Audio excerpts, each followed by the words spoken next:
gentlemen, welcome to Ariel Helwani's MMA Show.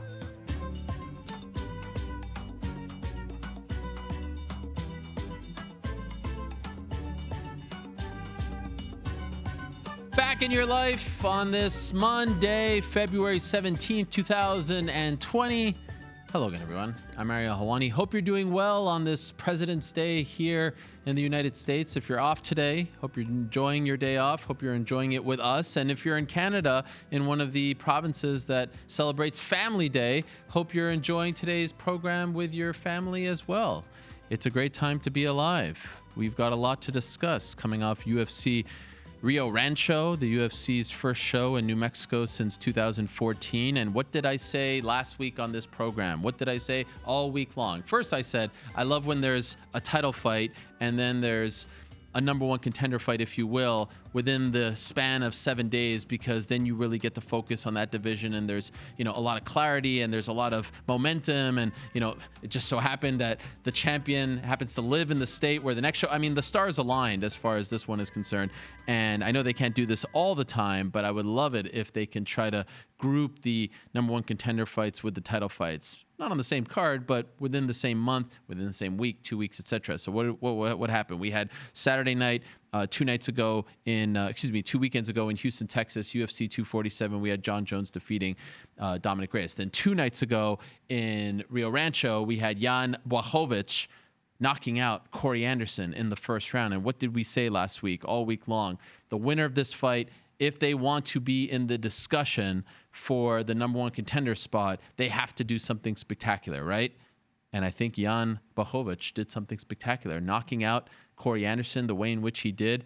Anderson looking great as of late, and Jan just went in there and steamrolled him. And how lucky is it for Jan that John Jones, the reigning defending UFC light heavyweight champion, is sitting in the front row? Usually that doesn't happen, but then you get that moment, you get all that hype, you get all that buzz, and he's sitting in the front row. He's standing on his chair, looking very eager to accept this challenger. They have their back and forth. The night couldn't have gone better for Jan Blachowicz. So going to be very interesting to see what the UFC does next. I shall weigh in on that later in the program after I tell you about who's on today's show and talk about some other things going on in the world of MMA as we begin to turn our attention now to the UFC's return to Auckland, New Zealand. That's the main event on Saturday. Paul Felder versus Dan Hooker. That's the card, and it's a huge night on Saturday, not only for the UFC with that great fight, and we all, I think, were very excited when that fight was first announced. I think we all have very high expectations for that fight. We also have Tyson Fury versus Deontay Wilder, too, in Las Vegas. And the good news is they won't coincide. So if you want to watch one and then get ready for the other, you can have a pretty darn good Saturday night, this coming Saturday night, 5 days from now. So I can't wait for that. All right, let me tell you about today's lineup, and then we shall talk a little bit about the weekend that was in mixed martial arts. Iaquinta is going to join us. Been a while since we talked to Al, and in fact, his last fight was against Dan Hooker, you'll recall, in Melbourne, Australia, back in October. We'll talk to Al about where he's been, where he goes from here. His teammate, Merab Davishvili, was in action on Saturday. He won on Saturday night, and Al was very excited about that, and that was a big win. He's looking very good as of late. So we'll talk to Al about all those things, but we will also talk to him about his appearance this Sunday on the Submission Underground card in Oregon. Our good friend Chael P putting on another one of his grappling events, and Iaquinta is going up against Mike Perry. How much fun is that? And so at 3:45, we'll have Iaquinta on. At 3:25, we'll talk to Platinum Mike Perry. And we haven't talked to Mike since his fight against Jeff Neal back in December. This is a really fun fight, or match, I should say. There's no striking involved. But Mike Perry, Iaquinta, this is a rivalry that dates back like 3-4 years. And in fact, the Platinum Princess herself, Danielle, is also going to be competing on the card, not in this particular match. They actually do have 1 or 2 tag team matches on the card. Chael's doing a great job with this promotion, but these aren't the tag team matches. Anyway, we'll talk to Iaquinta at 3:45, and we'll talk to Mike Perry at 3:25. We'll also talk to Darren Till today on the program at 3:05. Darren Till has been in the news. He continues to be maybe the best social media guy in the UFC right now, fighter in the UFC. I mean, I don't know what it is about Darren Till as of late, but everything he does on social media is just really fun and funny and not taking himself too seriously. So as you probably know, there was some talk of him fighting in March in Las Vegas, and then that talk kind of went away. And then we were supposed to get Jared Cannonier versus Robert Whittaker on that card. That's the card, of course, that features Israel Adesanya against Yoel Romero for the middleweight title. And then we found out that Robert Whittaker had to withdraw from the fight for personal reasons. And I've reached out to his team on numerous occasions to try to talk to him, and they're saying that right now he isn't talking, but maybe in the not too distant future. And then we were trying to see who the UFC would book for Jared Cannonier because they wanted him to remain on the card. And then we thought that maybe Jared Cannonier would just be the backup fighter for the main event because he is a middleweight, and you can make the case that he would be next in line for a title shot and probably should be next in line over Romero because he's on a winning streak and Romero's not. And then we come to find out on Saturday that he actually tore his pectoral muscle and he's out of the card altogether. And now we wonder what's up with Darren Till. So all to say, we'll talk to Darren Till at 305 about what's going on with him. We will also talk to another middleweight, Gegard Mousasi of Bellator fame, the former Bellator middleweight champion. In case you missed it a couple weeks ago, Rafael Lovato Jr., who beat Mousasi to win the Bellator middleweight title last year, had to vacate the title because he's dealing with a serious brain issue. His career is very much in question. So what did Bellator do? Last week, they announced that they are booking for May 9th in San Jose, Bellator 243. The main event is Vadim Nemkov against Ryan Bader for the Bellator light heavyweight title. The co-main event is Douglas Lima moving up from 170 to fight Gegard Mousasi for the middleweight title. So this is now Mousasi's second crack at a welterweight, moving up to 185. You'll recall, of course, he beat Roy McDonald around a year and a half or so ago. When Roy was the welterweight champion, moved up to 185, and Gegard was the middleweight champion. Now they will be fighting for the vacant title. And Gegard was recently a free agent. Curious to see what happened there. So we'll talk to him about all that and more later on in the program. We shall also talk to Dustin Poirier, who will join us. He was supposed to compete on his own grappling, in his own grappling fight or match. I should say, I'm stuck on the fight thing because we talk about fights so much. This promotion called Substars in Miami. It was supposed to be Dustin Poirier versus Gary Tonin, which when I found out about that, my interest was piqued. Gary Tonin, he's incredible. I mean, we've talked about Gary Tonin as far as his MMA skills are concerned on this program. You know, he fights for one championship. He's a phenomenal BJJ practitioner. Poirier against Tonin was amazing on paper, and I was super psyched about that. But then we found out yesterday via Dustin Poirier, Tonin suffered a cut above his eye. He is out, and now it appears as though Poirier is not going to be competing. We'll ask him about that, but also want to know what's up with him and his actual MMA fighting career. Remember, last time we saw him was back in September in Abu Dhabi. He lost to Khabib Nurmagomedov. We haven't seen him since. So what was that, 5 months ago? He's been talking about Nathan Diaz. He's been talking about Conor McGregor. He's been talking about a whole host of people. He seems very eager to get going again. So we'll talk to Dustin Poirier about all that and more. At 205, we'll talk to Tyson Fury. Yes, the lineal heavyweight champion of the world. Tyson Fury. What a guy. What a character. What a fighter. This Saturday, he returns against Deontay Wilder. And I know, yes, this isn't MMA per se, but come on. If you're an MMA fan and you're not interested in Wilder Fury, I'd love to talk to you. I'd love to know who you are because I feel like every fight fan, every sports fan is interested in this fight. Dare I say, the most anticipated heavyweight boxing match since Lewis Tyson in 2002. I mean, this has everything. Rematch. The first fight ended somewhat controversially. It had that amazing 12th round. They're both undefeated. You know, lineal heavyweight championship on the line. Two guys who don't necessarily like each other. The first fight was a lot of fun. A lot of people think that Fury wasn't exactly 100% fit going into that fight. Wilder out to prove that he can, in fact, knock him out. And then, you know, the possibilities of a potential Anthony Joshua fight down the line for the winner of this fight and all that stuff. I mean, it's just amazing. And I love the fact that it's happening at the MGM Grand Garden Arena in Las Vegas. I have been on the record before to state that the MGM, in my opinion, is a lot better of an arena than T-Mobile, in my opinion. It's just a little more quaint. It's got the history. I like the way it's set up and the location. Anyway, we'll talk to Tyson Fury about all that stuff 5 days before his huge rematch on Saturday, which of course you can watch on ESPN Plus pay-per-view. It has been a while since we talked to Aljamain Sterling, and he's been in the news. He's been quite vocal as of late as well. Remember, he had wrist surgery in September, late September.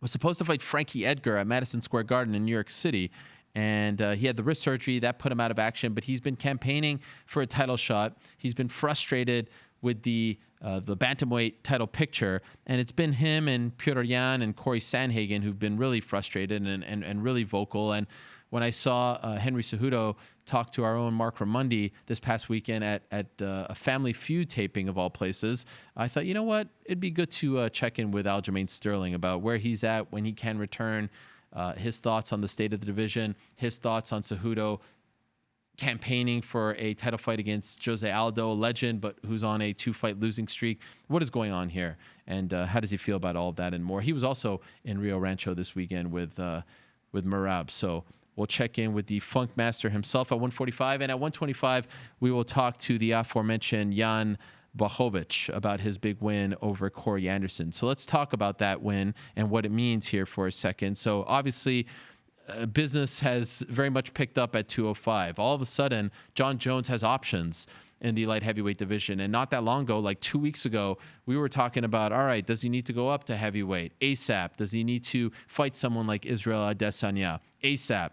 And I would say let's pump the brakes on all of that, because he's got two very good options right now at 205 pounds. You got the Pole himself, Jan Blachowicz, with that huge win. He's won 7 of his last 8. He's on a 3-fight winning streak. Just got a first-round KO against a very tough, durable, and very talented opponent in Corey Anderson. And he had that great moment. So now you could sell it, right? You've got that great moment. You got that great footage.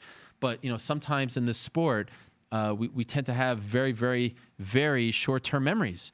And I think sometimes people forget that Dominic Reyes fought against Jon Jones 9 days ago. And so on Saturday night, when the emotions were at their highest, I thought of maybe waiting until today to put out the poll, because that's what we usually do. But I wanted to see, how real is recency bias.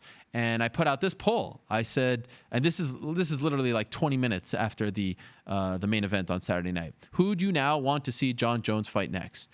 And I asked you, do you want to see Jan Blachowicz? Do you want to see Dominic Reyes? And I threw in the other there. That probably, that's like the Stipe, Israel, or any other person that comes to mind. Luckily, that didn't really come into play. Just 7% of you said other. Came down to Jan, Dominic. And as you can see right over there, for once, recency bias didn't come into play.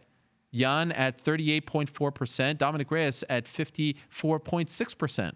So despite the fact that in the moment, Jan was celebrating and just scored that amazing knockout and had his moment with Jon Jones, you're going with Dominic. And guess what? And I'll say this when he's on the show in around 13 or so minutes.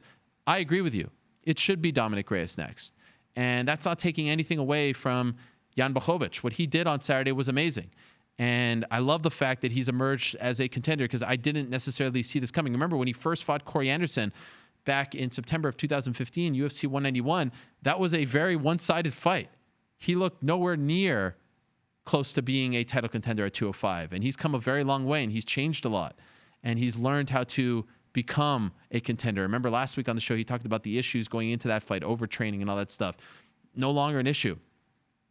But when you have the kind of fight that Dominic Reyes had against Jon Jones, and I'm not belaboring the point here, and I'm not trying to harp on the point per se. I see a lot of you say, oh, you're crying about this. You're crying. No, this is my job to talk about this. This was an amazing fight. This is one of the best fights of the year. I know we're just, a month and a half in, but this was a great fight, and a fight that I very much enjoyed watching again. But it's also a fight that when I watched it again, I was more confident in the fact that Dominic Reyes won 3-2. And this has kind of split, all of us, right? It's a hot debate. And there are people out there who say that Jon won 3-2. And there are others who say that Dominic won 3-2. For the most part, it comes down to that third round. But when you have a fight like that, where it's that good and that close, and I know historically the UFC doesn't grant rematches to a challenger if they lose a title fight. And I don't like when this is a thing that comes into play. In fact, it's just happened once in the history of the UFC, according to our stats and info group. Pedro Rizzo, Randy Couture, way back, UFC 31, 34. Rizzo ended up losing both fights, and that's fine. Typically, you lose as a challenger, you need to work your way back up. But in this case, that fight was so good. There's a built-in rivalry. I think promotionally, despite the fact that Jan had that moment with Jon Jones cage side, I think a bigger fight for Jon right now is Dominic Reyes, because it was such a hot topic, because so many people were talking about it Monday, Tuesday, Wednesday after the fight. I feel like that's the way to go. Go with the rematch, the immediate rematch. And don't say that rematch is always going to be there, because it wasn't always going to be there for Alexander Gustafsson, right? Gustafsson had to work his way back up, and it almost never happened for a multitude of reasons. It took him 3.5 years to get the rematch, and we know about that. Oh, yeah, the rematch will always be there. No, you got to strike while the iron's hot. And it's a bit of a crummy situation for Jan, because let's say Jon Jones would have won that fight relatively convincingly. This would have been a no-brainer. I'd be sitting here Monday morning, Monday afternoon, talking about how, yeah, you got to make that fight. Make it in June, make it in July, make it in May, whatever the case is. That's the fight to make. Jon Jones versus Jan Blachowicz. And I won't be upset, because the guy has proved his point, and he did something spectacularly. And he even said before the fight that he was told that he'd be next. I won't be upset per se, but I do feel like Dominic Reyes has done enough to warrant that title shot. And because it was so close, because it was so controversial, again, not a robbery and not taking anything away from Jon Jones, the way he came back in the 4th and 5th was amazing. And he dug down deep like he did against the Mauler back in the day. All great things. All will lead to a really great fight. Sometimes I feel like we think, okay, it's always going to be there, and have him go fight this guy and have him go fight that guy, and then things happen and you don't get that moment. It's very rare when you get moments like these, and I think you have to strike. So what do you do with Jan? Jan, in fact, said in the post-fight show that he wouldn't mind waiting. I don't love that. If you're going to run it back quickly, then that's cool. If we're going to wait till September, October to run it back, and now we're talking about him being out for a year, I don't love that, because by then the momentum of that knockout and the buzz surrounding it will be long, long gone. But he did throw it out there, which leads me to believe that he won't be heartbroken if he doesn't get it. If he wants to be active, I would do Thiago Santos versus Jan.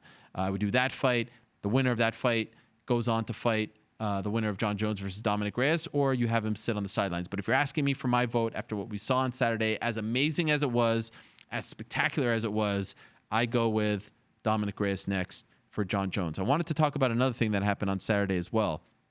This Diego Sanchez-Michel Pereira fight that ended in somewhat controversy. I think everyone agrees that, that was a very illegal knee that Pereira threw and landed, and thus Diego Sanchez wins via DQ. Now, let's be clear about a few things. Diego Sanchez was losing that fight. Diego Sanchez was losing 2-0, and he was also en route to losing that fight. Nothing that was going on in that fight suggested that he was going to turn things around and win the fight. However, this idea that Diego Sanchez was ducking Pereira, this idea that Diego Sanchez was looking for a way out, this idea that Diego Sanchez is scared, this idea that, that he's a coward, all this stuff and more is complete hogwash. I mean, are you kidding me? First of all, this guy's been around since Tough One.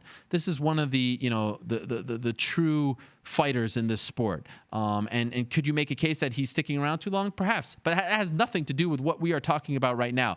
This idea that all the blame is being put on him for stopping the fight or for saying that he can't continue after absorbing a very clearly illegal knee to the head is mind-blowing to me. How about we blame the guy who threw the illegal knee? How about we blame the guy who was up 2-0 and for some reason thought it was a good idea to throw that knee and land that knee? How about we blame that guy? How about we blame the guy who didn't have the presence of mind to understand that Diego Sanchez was a downed opponent and that things would not go your way if you land that knee? How about we blame that guy, not the guy who said he couldn't continue? I hate this idea that we have to pin it all on the guy who was hit illegally. I hate this idea. It's like, and I know it's not a apples to apples analogy, but if you get hit with a face mask penalty, like you don't ask the guy who had his face mask ripped off or his helmet ripped off, you don't ask him if he wants to accept the 15-yard penalty. It's not how it works. A penalty is a penalty, and that was clearly a penalty. That was illegal. Honestly, like the fact that he even considered continuing to me is crazy. And you know how I feel about the Anthony Smith, Jon Jones situation. And I know you want to say that that's cowardly and whatnot. No, there are rules for a reason. It shouldn't be on you to try to overcome the fact that someone hit you with an illegal knee and you have to be man enough. No. Why? Why? You didn't do it. You didn't do anything wrong. You didn't get hit. Excuse me. You didn't throw the strike. You're not the one who cheated. You're not the one who did anything illegal. You're not the one who, lost where you were, or didn't have sight or the foresight that this would turn out this way. Why is it on you? Why is Diego Sanchez being blamed? Look, he gives us a lot of fodder. What's going on right now with him and his guru and all that, I don't want to touch any of that stuff because it's all just a little out there for me. But Diego Sanchez deserves a lot more respect than the respect that he's getting, or the lack of respect that he's getting right now. This man was hit with an illegal knee. To suggest that he was looking for a way out, guess what? If in fact he did get hit with the knee and the knee really didn't hit him that hard and didn't affect him that hard, I still wouldn't care. Take the W, man. In this day and age, when you only get 50% of your pay to walk in the cage and you only get the other percentage if you win, take the money and run. You've put in enough time. You've bled enough. You've sweat enough. That is insane to me that people are blaming this guy. And this culture in our sport to blame the guy who was hit. The fact that Anthony Smith for a second thought that he would be shamed for taking the W after being hit very clearly with an illegal knee, and I don't want to open that can of worms. But come on. What? The guy who's getting the heat is the one who got hit? How does that make any sense? And we're not talking about a grazing shot. That was very much an illegal knee. What are we talking about? Stop doing this. It's so wrong. And especially when we start to, question the heart, question the fight of legends, right? Diego, Cerrone. In the past month, we've had Donald Cerrone, the winningest fighter in UFC history, be accused of throwing a fight.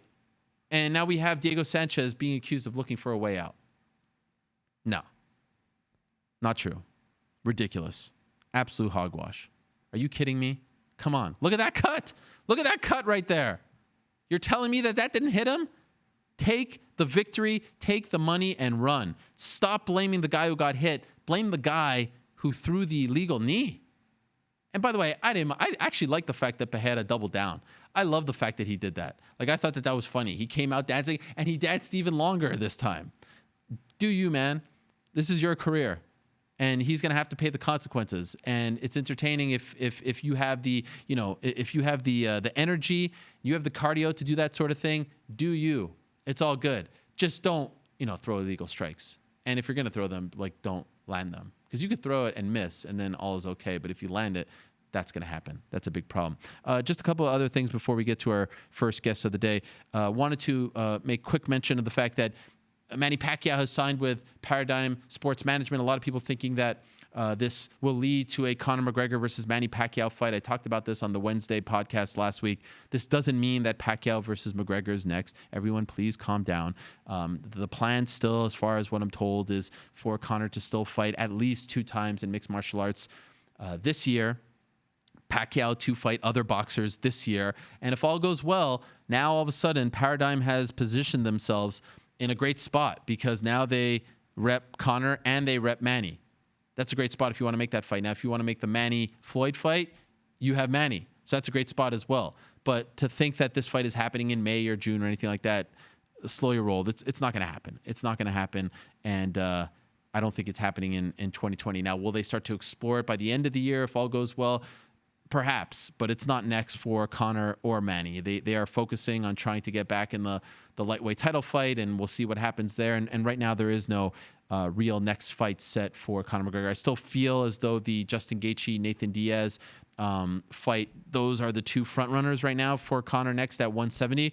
But nowhere near any discussions as far as who's next for him. And by the way, Miami Herald, I'm not here to shame you or to put anyone down. Everyone makes mistakes, but what they did to Nathan Diaz last week is just mind-blowing to me. Like, to write that and to not even quadruple check that Nate Diaz was the one involved in that crime that they reported on, domestic violence and being hospitalized and incident with the cops in Miami, when the guy is back home in Stockton. How do you not triple check? Like, that is my worst nightmare. Poor Nate Diaz waking up to a story like that and handling it very well. But just in case you missed the retraction, which obviously doesn't get passed around as much as the actual initial news story, Nate Diaz did not do anything illegal, has not done anything illegal. He was back home with his family in Stockton.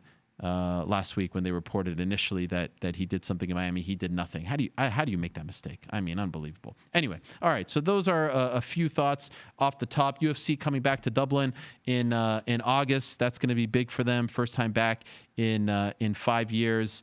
And we'll see who ends up on the card. For now, obviously, it's a little too soon. And it won't be Conor. Of course, it's a fight night, so everyone can calm down about that. We've got a great show. We got a lot of guests. First things first, let's talk about the man, and let's talk to the man who I was just talking about at length, the Polish prince himself, the man with all the Polish power, the man who knocked out Corey Anderson on Saturday, Jan Blachowicz, who's very kind enough to join us right now. Who I believe he's in New York City, right? Jan, are you there? Yeah, I'm here in New York. Exactly. What are you doing in New York, Jan? No, celebrating my win. I appreciate that, and you should celebrate. New York's a great place to celebrate. You didn't want to celebrate in Albuquerque or in Rio Rancho?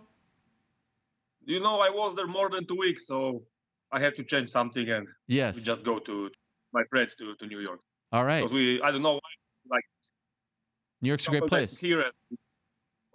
And last week I asked you if you found any Polish food in Rio Rancho or New Mexico. None of it. But in New York, ton of Polish restaurants. You know this, right? Yeah, I will find it. Okay. I will find. Good. But, last week in USA, so I'm gonna eat, some local food. After that, I come into Poland, so again, I will start eat Polish food. So. That's true. I will enjoy the USA. What's your favorite American food? Favorite American food? I like steaks, Steaks, yeah. But they don't have steaks in Poland? Yeah, but we've got it also. But you do this in, I don't know, different way. Okay. They cook it differently. Yeah. Meat is different and, I don't know. Taste similar but different. Personally, I like my steak very well done, like extra crispy with ketchup. What do you think of this? A lot of people think I'm crazy. I like ketchup also. Yeah. But I like medium. Medium. Okay, but not like medium. Not medium rare, right? That's gross. No. Medium. See, Jan, I knew I liked you. You're a good guy. Try well done next time with ketchup. It's phenomenal. Well done with ketchup. Okay, I will try tonight. Okay. Oh, wow. Okay, let me know how that goes. Well, congratulations on the big victory. Would you say that was the greatest moment of your MMA career thus far? I think so. Yes, I took the rematch. You win against Corey, in beautiful way, and maybe I'm gonna be next contender for the title shot. So, yeah, amazing feeling. When you were preparing for this fight, when you were envisioning it, did you think you'd be able to knock him out that quickly? Was there something in his game that you saw that made you think, yeah, I could finish this guy quickly? Because this doesn't often happen, of course, to Corey Anderson. Yeah, we believe in that we can finish him really quickly. But I think so that's gonna happen in second round, not in first round. Okay. But was in first round, so better for me. Were you working on that? The counter to his. Oh, sorry. Go ahead. Yeah, that was something what we trained in the gym, before we fight, and we just did it. Amazing. So that particular sequence you were working on that the right hand counter. Yeah, right counter or left counter. That was what I want to do in the fight. It was right hand. So with Drew Gokro was left hand. This time right hand. Good for me. Did you feel like it was important to finish the fight early because you were fighting at elevation there in New Mexico? No, I was there more than 2 weeks, so I used to the altitude, to climate, so I was ready for whole distance. But it's much better, when you win the fight in this way, really fast, because it just tastes better. Right, of course. What about the extra punch at the end there, the hammer fist at the end? I know that sometimes momentum carries you, but in hindsight, do you wish that you didn't throw that extra hammer fist? I just did it. That was a moment. I think maybe referee, if he will be a little bit faster, I will not do this. But he stopped for 1 second, and I just watched on him, and he don't stop. So okay, I will do this one more just for to be sure that Corey is knocked out. For good measure, if you will. And you know, the talk going into the fight on Saturday was, you know, this is a potential number one contender fight. However, it feels like either you or Corey, if you want to get that title shot, you have to do something spectacular. You have to get a finish. You have to get an early finish, a knockout. I know kind of before the fight you weren't really subscribing that, but now that the fight is over, did you feel the same way? Like, I can't just win via decision here. I have to get a knockout in order to get people very excited? Yeah, I have this in my head that I have to do something more, not just win, but win in a really good way. And That's, I did it, you know. And yeah. I hope so that I prove that I deserve for the title shot. That's a lot of pressure, though, on a fighter, right? Because when you're going out there, you're trying to win, and there's a lot of pressure just to be in a fight, and then to add pressure on top of that pressure to try to finish the fight. That's got to be different for you, no? I'm sure that you don't always think that way, right? You just want to go out there, win, and be healthy. Yes, I always want to win the fight in good way, but sometimes it's not possible, you know, because you know, every opponent is a little bit different. But I always want to, you know, make a good fight and win in a good way. But sometimes it's difficult. Mm. But in this fight, you know, I don't always some kind of pressure, you know. But I know how to, you know, my head is, you know, ready for pressure, and I know how to work with that. And considering how your last fight went, because it wasn't, you know, it didn't end spectacularly, it was a little bit more drawn out. Did you feel like you wanted to do something, you know, a little more aggressive to show people that you're not just a decision fighter? You know, the fight against Jacare, towards the end, the fans were not very happy. Yeah, this time I want to, you know, do something more to prove that with the fight against Jacare was just, you know, one boring fight, and now it's gonna be good again. And so, did you know that John was there? Did you know that he was sitting in the front row? Like, could you sense his presence during the fight or before the fight? He's gonna be there, so I knew that. I knew that. But you know, like I said before, I don't feel pressure. I was happy that he was there because I can spoke with him after the fight. Yeah. It was good for me, and I'm happy that he's there. What did you say to him when you were pointing at him and talking to him? That just I said to him something like, "Give me the fight. I'm ready," and just stuff like this, you know, talk Okay. to him. And so, do you feel confident that you have done enough to get that immediate title shot? Yeah, I think I did enough. I proved that I deserve. When I'm, you know, beat Corey, now I'm one of the best in the world. So I'm the next one who deserve for title shot. So, Nobody. Now no, it's my turn. My time. before you came And on, I just was talking about this particular story right now that the UFC has two great options, you or Dominic Reyes, and I said that because, correct me if I'm wrong, you said in the post-fight show you don't mind waiting because it was controversial between Dominic Reyes and John Jones. Do that one right away and then have you fight the winner, or if you want to fight someone else, have you fight someone else in the meantime and then you go on. I can understand why you wouldn't want to do that. How would you feel if they did do Reyes Jones 2 right away to try to, you know, have a decisive winner there, and then the winner fights you? Would that bother you? Would that annoy you? you know, I will be angry a little bit, but if they make this fight, so I'm gonna wait for the, you know, winner of the revenge. But I believe that I'm gonna be the next one. Did they tell you that backstage? Did they say to you, okay, you've done enough, you're next? No, not yet. We're gonna talk to them maybe today, maybe tomorrow, but now we don't know anything. When you said in the post-fight show that you are willing to wait, how long realistically would you be willing to wait? Sorry, You because said I I heard you don't say in the post-fight show that sorry. you would be obviously you want the next title shot, but you'd be willing to wait, like you just said to us. But realistically, like obviously you don't want to wait a year, right? You're healthy right now. You're eager to go. You're doing well. Realistically, what would be okay? I can wait, you know, half year, something like this, but not too long, you know. Yeah. And like I say, after the fight, just give me the place and time, and I'm gonna be ready. I feel like the best thing that you have going for you right now is that John seems to want you next. He seemed very eager to fight you. He seemed very excited. So the fact that he seems to be in support of this idea probably puts you ahead of Dominic Reyes. Do you agree? Yeah, I agree with you. If he wants, I want. So UFC, let's do this. Were you surprised that he was so into it? He was standing on his chair. He was like egging you on. He seemed really excited about the fact that you won. Yeah, maybe he enjoyed the fight.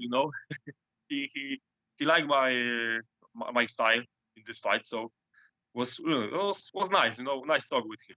Yeah. Did you see him after the fight as well? No, No, nothing. just we don't meet. How big of a deal is this? I know you're not back home, but how big of a deal is what you're doing right now back home in Poland? Is it getting a lot of attention? I know Poland is a big fighting country. Are a lot of people talking about it? A lot of media talking about it? It's huge. I've got a lot of messages all the time. Someone called to me. They're waiting for me in Poland, but I'm still here in USA. But I know they wait for me over there. It's something big.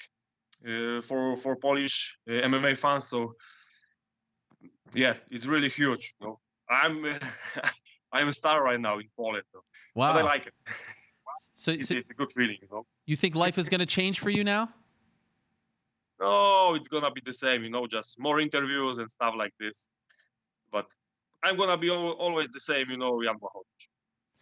I was talking about your first fight against Corey and how that didn't go your way. And last week on the show, you talked to us about how you didn't prepare properly, you overtrained and things like that. If I would have told that guy back then, 5 years later, you'd be doing this, that you would turn into this kind of fighter, knocking out contenders on the verge of potentially fighting Jon Jones for the belt, would you have believed me? Or was there a point where you started to doubt yourself that you'd be able to get to this point? No, I always believe in myself. That I can be the best in the world. Maybe a little bit I was disappointed, but I always believe that I've got the fire inside me, and I'm gonna be one of the best in the world, and maybe the best. Was there anything that you did differently to go on this run, 7 of 8, to get these finishes now? Did you change anything? Change coaches, camps, mindset, diet, anything at all? No, I do the same when I beat David Clark. I start to work with my old coach, and we do almost all the time the same. Because if something works, don't change it. Just if I fight against Corey, so my sparring partners just try to do what he do. If I fight against Jacare, my sparring partners try to do what Jacare do, and this is what we change in our camp, and that's it, nothing more. Okay, and of course I have to ask. Not that long ago, you did fight Thiago Santos, and he seems to be in that discussion as well. If they did go with Reyes, and they said to you, "Hey, do you want to rematch Santos?" In the meantime, would you take that fight, or would you rather just fight Jones and not consider anything else? I think only about the title shot. Nothing. I will not take any different fight right now. No, just title shot. Okay. Perhaps the best case scenario for you would be fight Jon Jones, beat Jon Jones, and then rematch Thiago Santos for the belt, right? Perfect scenario. Yes. I agree with you. And maybe you'd say Dominic Reyes versus Thiago Santos as the #1 contender fight while you fight Jon Jones. Yeah, I agree. Nothing to add. Nothing to add. Yes. Well, Dominic Reyes seems to be a little bit worried because he was tweeting about the fight that Jon is going in the direction of you and that maybe the UFC is going in the direction of you. So I'm very curious to see how this all pans out. Do you have a preference as to where the fight happens? Las Vegas, America, anywhere like that? Jon has talked about fighting in Australia, or you just want to fight him? You don't care? Like I told you before, just give me the place and time. But we can do this in Poland. Why not? Yeah. Something tells me he's not going to Poland, but perhaps I'm wrong. And you have the blueprint, right? Last week you didn't want to tell us. Do you want to tell us now? How do you beat Jon Jones? How does it happen? I cannot tell you, after the fight. Okay. You're going to see in the fight how I do. But you will knock him out? I will try. I will do my best to knock him out. The Polish power. Legendary Polish power. Legendary Polish power. Well, my friend, congratulations on the win. Enjoy it. And hopefully for your sake, you get the title shot. Is there anything you want to say to Jon Jones? He loves our show. He watches every week. Any message you want to pass along to him? Jon Jones, one more time. I'm ready. Just give me the time. Give me the place. I'm going to be there. All right. Jan, thank you so much. I appreciate you doing this while you're in New York. Enjoy your last few days in America and safe travels home. Congratulations. Thank you. All right, there he is, Poland's Jan Blachowicz. So it's going to be very interesting to see where they go now as far as Jon Jones's next opponent. Do they go in the direction of Jan? Do they go in the direction of Dominic Reyes? Again, for Jon Jones, this is great. And the fact that he was so excited after the fight leads me to believe that he likes the Jan idea. Now, the skeptic in me would say he is happy about this because maybe he doesn't have to fight Dominic Reyes after fighting him and maybe not loving the matchup. That's just the skeptic in me. I'm not saying that's how he truly feels, but I would be lying if I didn't say that it at least crossed my mind for a moment there, like, wow, he's very excited about this result. He's very excited. Now, I don't think many people are lining up to fight Jan right now. He's on a roll. I mean, the names that he's defeated as of late, Corey Anderson, Jacare Souza, Luke Rockhold via knockout. Remember that one? Phenomenal. But when you consider the fact that you now have a potential fight against Jan, who's coming off that great knockout, a potential rematch against Dominic Reyes, Thiago Santos coming back at some point, and that first fight was fun as well. All of a sudden, the idea that 205 is boring and there are no more options and Jon Jones is going to be, seeking something at heavyweight or fighting Israel from middleweight coming up, no longer a thing. And by the way, I want to mention something. My good friend, the Brazilian beast himself, Guilherme Cruz, reminding me, of course, I was at both fights, that Machida Shogun is another example of a challenger getting an immediate rematch. And honestly, very reminiscent of this Jon Jones Dominic Reyes situation, because as you may recall, UFC 104, Machida's a champion. Shogun, in many people's eyes, including mine, won that fight in Los Angeles, ran it back at UFC 113 in May of 2010 in Montreal, and Shogun knocked out Machida. So we'll see. Thank you for that, Guilherme Cruz. So I'm really curious to see when they book Jon Jones' next fight and against who. We'll have plenty of time to talk about that. And we'll see. Dominic Reyes could be very upset. I'm really curious to see if they run it back. Jon did not seem all that interested. He mainly seemed interested in talking about Jan and his victory, and also kind of admiring the fact that Corey Anderson, who was talking a lot of smack about Jon Jones, did not win, and now pretty much goes back down the queue. So we shall see how that all pans out. Matter of moments, we're going to be joined by Aljamain Sterling. For now, though, let me tell you about my good friends over at ZipRecruiter. ZipRecruiter, yes, we love ZipRecruiter because they support us. We all know that hiring is challenging, but luckily for you, this is nice music. I want to dance. Oh, I was about to dance. Oh, yeah, there it is. Is this some New Zealand music? What do we got here? Isabel. She's the best at picking the tracks. Anyway, luckily for you, ZipRecruiter makes it easy. Let me tell you about my good friend, Gretchen Huebner, the Codable co-founder. You've heard of Gretchen before. I've talked to you about her. She once experienced how challenging hiring can be after unsuccessfully searching for a new game artist to grow with her education tech company. But then she switched to ZipRecruiter, and she saw an immediate difference. And you can too by signing up for free right now at ZipRecruiter.com/MMA. That's ZipRecruiter.com/MMA. ZipRecruiter doesn't depend on candidates finding you. It finds them for you. And by using ZipRecruiter's screening questions to filter candidates, Gretchen found it easier to focus on the best ones. Then find the right one. In fact, after posting her job on ZipRecruiter, Gretchen said she was honestly surprised she found qualified applicants so quickly and hired a new game artist in less than 2 weeks. Yes, I said 2 weeks. That's it, less than 2 weeks to be exact. With results like that, it's no wonder 4 out of 5 employers who post on ZipRecruiter get a quality candidate within the first day. ZipRecruiter, the smartest way to hire. See why ZipRecruiter is effective for businesses of all sizes right now. Try ZipRecruiter for free at our web address, ZipRecruiter.com/MMA. Again, that's ZipRecruiter.com/MMA. And you're looking at the lineup. Keep the lineup here for a second, if you don't mind. Paul Felder versus Dan Hooker going down at the Spark Arena in Auckland, New Zealand. I want to note the 7 o'clock Eastern main card start time on ESPN Plus. That works out perfectly because the Fury Wilder main card starts at 9 p.m. And let's be honest, they're probably, last I heard, going to walk at around 11:45 or so. So it won't coincide. This is going to be done by around 10 or so. So you got a great night of fighting. Some interesting names on the main card. Names like Karolina Kowalkiewicz, another great Polish fighter, Jimmy Crute in the co-main event. of Australia. But it's all about, for me, that Paul Felder versus Dan Hooker fight. Jake Matthews fighting on the undercard, Kaikar France. It's a good opportunity to showcase New Zealand MMA. Of course, City Kickboxing doing great things.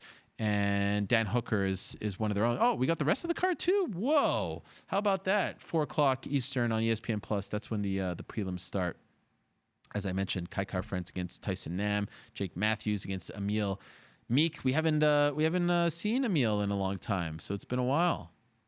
I'm looking forward to seeing him back in action as well at welterweight. So that goes down this Saturday, and then again right after we get the Tyson Fury versus Deontay Wilder rematch on ESPN Plus pay-per-view. Looking forward to that very much. So in a matter of moments, we're going to be joined by Aljamain Sterling. In fact, the reason why I wanted to have Aljamain Sterling on the show was to talk to him about his health status, his wrist situation, when he's going to return, who he's going to fight next. Mark Ramundi of ESPN caught up with the reigning defending UFC men's bantamweight champion Henry Cejudo on Saturday. He was with him for a taping of Family Feud, believe it or not, and he asked Henry Cejudo about what's next. Here's what Henry had to say. I think that's where all the roads are leading to. Jose Aldo's another legend. I think, to me, when you're able to add Demetrius Johnson, TJ Dillashaw, and Jose Aldo, man, I'm covering everybody from flyweight to featherweight. So of course he's gonna be that next to bend the knee to Triple C. That cabbage patch head is going down. You're gonna kiss my feet, Jose Waldo. Oh my. And so as you can hear right over there, Henry Cejudo campaigning heavily for the Jose Aldo fight in May. Let's see what this man has to say about all of that. There he is, Aljamain Sterling, kind enough to join us. Great set he's got there. I believe this is where you do your podcast, right, Aljo? This is the one and only. And what's it called again? Let us know the name and where people can find it. I'm on YouTube, Spotify, Google Play, TuneIn. My website, aljamainsterling.com, is called The Weekly Scraps because there are weeks and weeks of scraps. Okay, I like it. And good to talk to you again, my man. It's great to have you back on the show. First things first, let's talk about your situation. How is the wrist? It's a lot better. I don't have full mobility yet. I give you guys a little look-see. I'm working on it every single day as much as I can, doing PT out in the city. This lady's supposed to be one of the best. She's worked on a couple of Giants players, guys that were long snappers and stuff like that. So she's pretty confident. They show me pictures and videos of other guys who made full, complete recoveries, pain-free. And this is something that has been hindering me for a very long time, especially with my training. So I truly do believe once I get back, I'll be able to really start trying to catch back up to Merab Devashili with the takedowns again. Oh, yeah. Incredible. 10-plus takedowns in his fight on Saturday. Great win for him and for the entire team. We just showed the video that you posted a couple days after the surgery. 26 staples, that was? Yeah, something serious, Jeez. man. They took the tendon out my forearm. So it was 2 surgeries. They took the tendon out of the forearm. They used that. They tied it in. They sutured it and anchored it into the bones to where the ligament tore, where the scaphoid lunate ligament was. And they anchored it down all the way through and then pulled it all the way through again. Oh, my gosh. Kind of like sutured it really tight. This way it was nice and snug so that there was no movement in there again. And they had the 4 pins locking in place. 11 weeks like that in a cast. And once they took the pins out, my wrist was super stuck and stiff. And so it was a fun surgery. 2 surgeries, actually. The second one hurt like hell. I thought it was just going to be 1-2 boom, but no, they actually had to put me under to take out the pins, which was pretty intense. So the second surgery was to take out the pins. It wasn't because anything went wrong the first time? Nope, it was perfect. He was actually really surprised.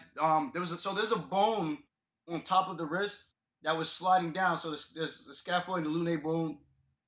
And I tore it in jiu-jitsu practice, like popped or whatever a long time ago, like 4 years ago. I remember the exact moment. And I got checked out. And they told me, like, eventually you're going to have to get it taken care of. And sure enough, they weren't lying. Each time I fought, each training camp, it made it progressively worse and worse. Jeez. And you fought multiple times with this. Did it hurt you in the fights? Yeah, but you don't notice it in the fights. Like you notice it like in the training camp when you're drilling and stuff like that. When you're going through live situations, you're on the cage and grappling for position and takedowns, and guys are going 2-on-1 on your wrist. Then you can start to feel those those little impingements with the bones kind of just grinding against each other, because that's what it essentially became, bone on bone. He said, dude, you ran this thing through the mud and back. And he's like, he was actually really surprised at the recovery that I made. He said, Dr. Hotchkiss said, it's actually better than a lot of other people who've come in to get this surgery. So, and he said, based on where it was before, he really was very skeptical about me making 100% recovery, but he's like marveled at every time we go in and take new x-rays and stuff like that. So it's all good things. Fingers crossed I can come back and be the beast again. And so when this happened late September, to the best of my knowledge, there were some talks of you fighting Frankie Edgar at Madison Square Garden, but did New York give you some issues there, and that's when you said, all right, let me just get this done? Oh, man, you got the scoop. Well, I mean, what's going on with you in New York, Aljo? You do a great job here, Rob. Must say that. I must commend you on that. There's a lot of fighters, and you keep up with a lot of us, so there's something to be said about that and doing your own homework, you know. Yeah, you know, I don't know what it is. I was promised a big fight against a legend in Frankie Edgar, and I was looking to add that name to the collection and really solidify myself as the number one contender, even though I won against Pedro, who was just coming off of a huge knockout win over the former champion, who the UFC Golden Boy and Cody Garbrandt. And don't get me wrong, all his hype was warranted. He was knocking guys out left and right, and look what Pedro did to him in one round. He took out Caraway in one round, a guy who beat me, and then I go out there and I dominate him from bell to bell.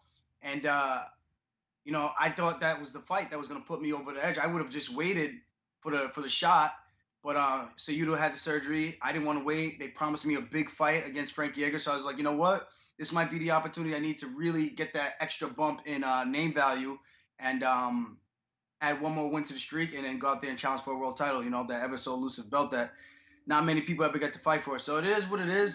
The UFC tried to do everything that they could do. It just sucks because sometimes you wish you had these guarantees on paper, because then it just goes back to, well, it didn't happen, so you kind of just stuck holding the bag. And that's kind of where I think the rest of the division is kind of at right now, is everyone's in limbo, and there's only two main guys that people have been talking about that should be getting the next shot, and that should be Peter Yan or myself.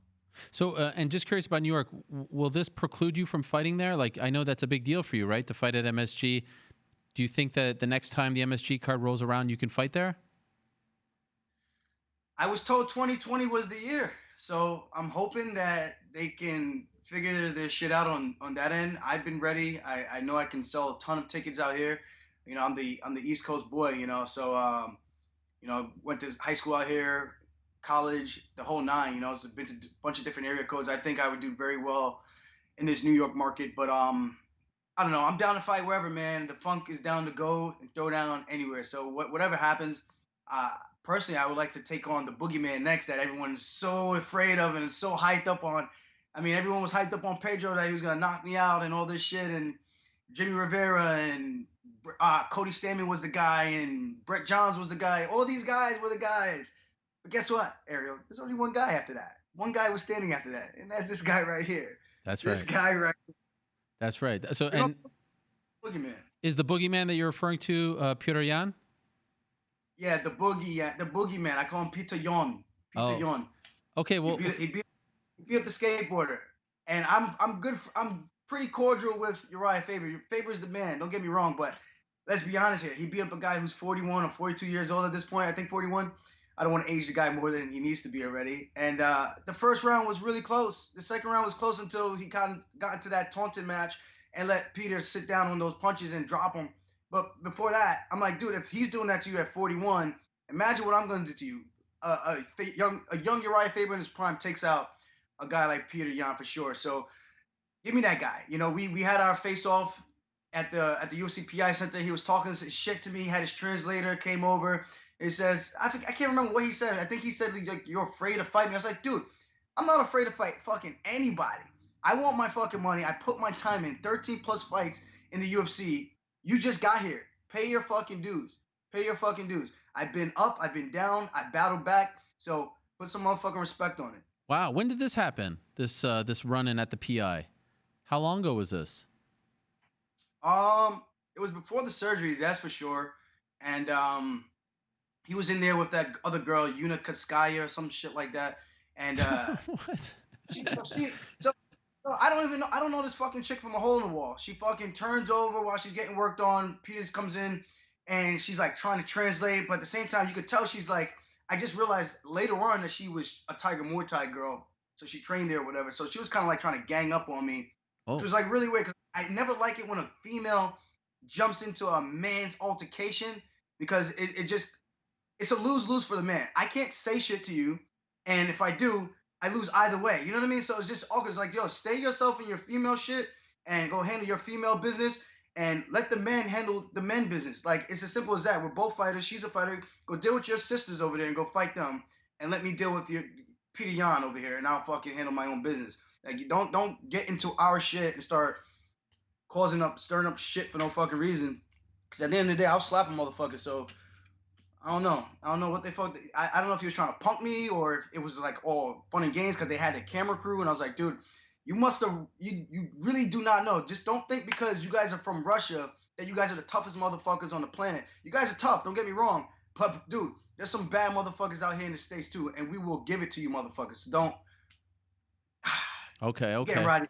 I'm sorry. Okay, but here's the thing. This is all well and good. I'd love to see this fight. But when you hear the champion of your weight class, Henry Cejudo, openly campaign for a fight against a legend. Let's not take anything away from Jose Aldo, but a legend on a 2-fight losing streak who's 0-1 in this weight class since dropping down. I respect the fact that you're setting your sights on Jan and that's the toughest guy, all that stuff. But when you hear the champ campaigning for a fight against a guy on a losing streak, what does that do inside of you? Like, how do you react to that? You know, in the beginning, I respected Henry very, very much. And I still do in terms of his accolades. It's not the UFC's fault. It's not my fault that you can't sell tickets. Your name alone doesn't carry enough weight to sell tickets to fight the #1 contenders in your division.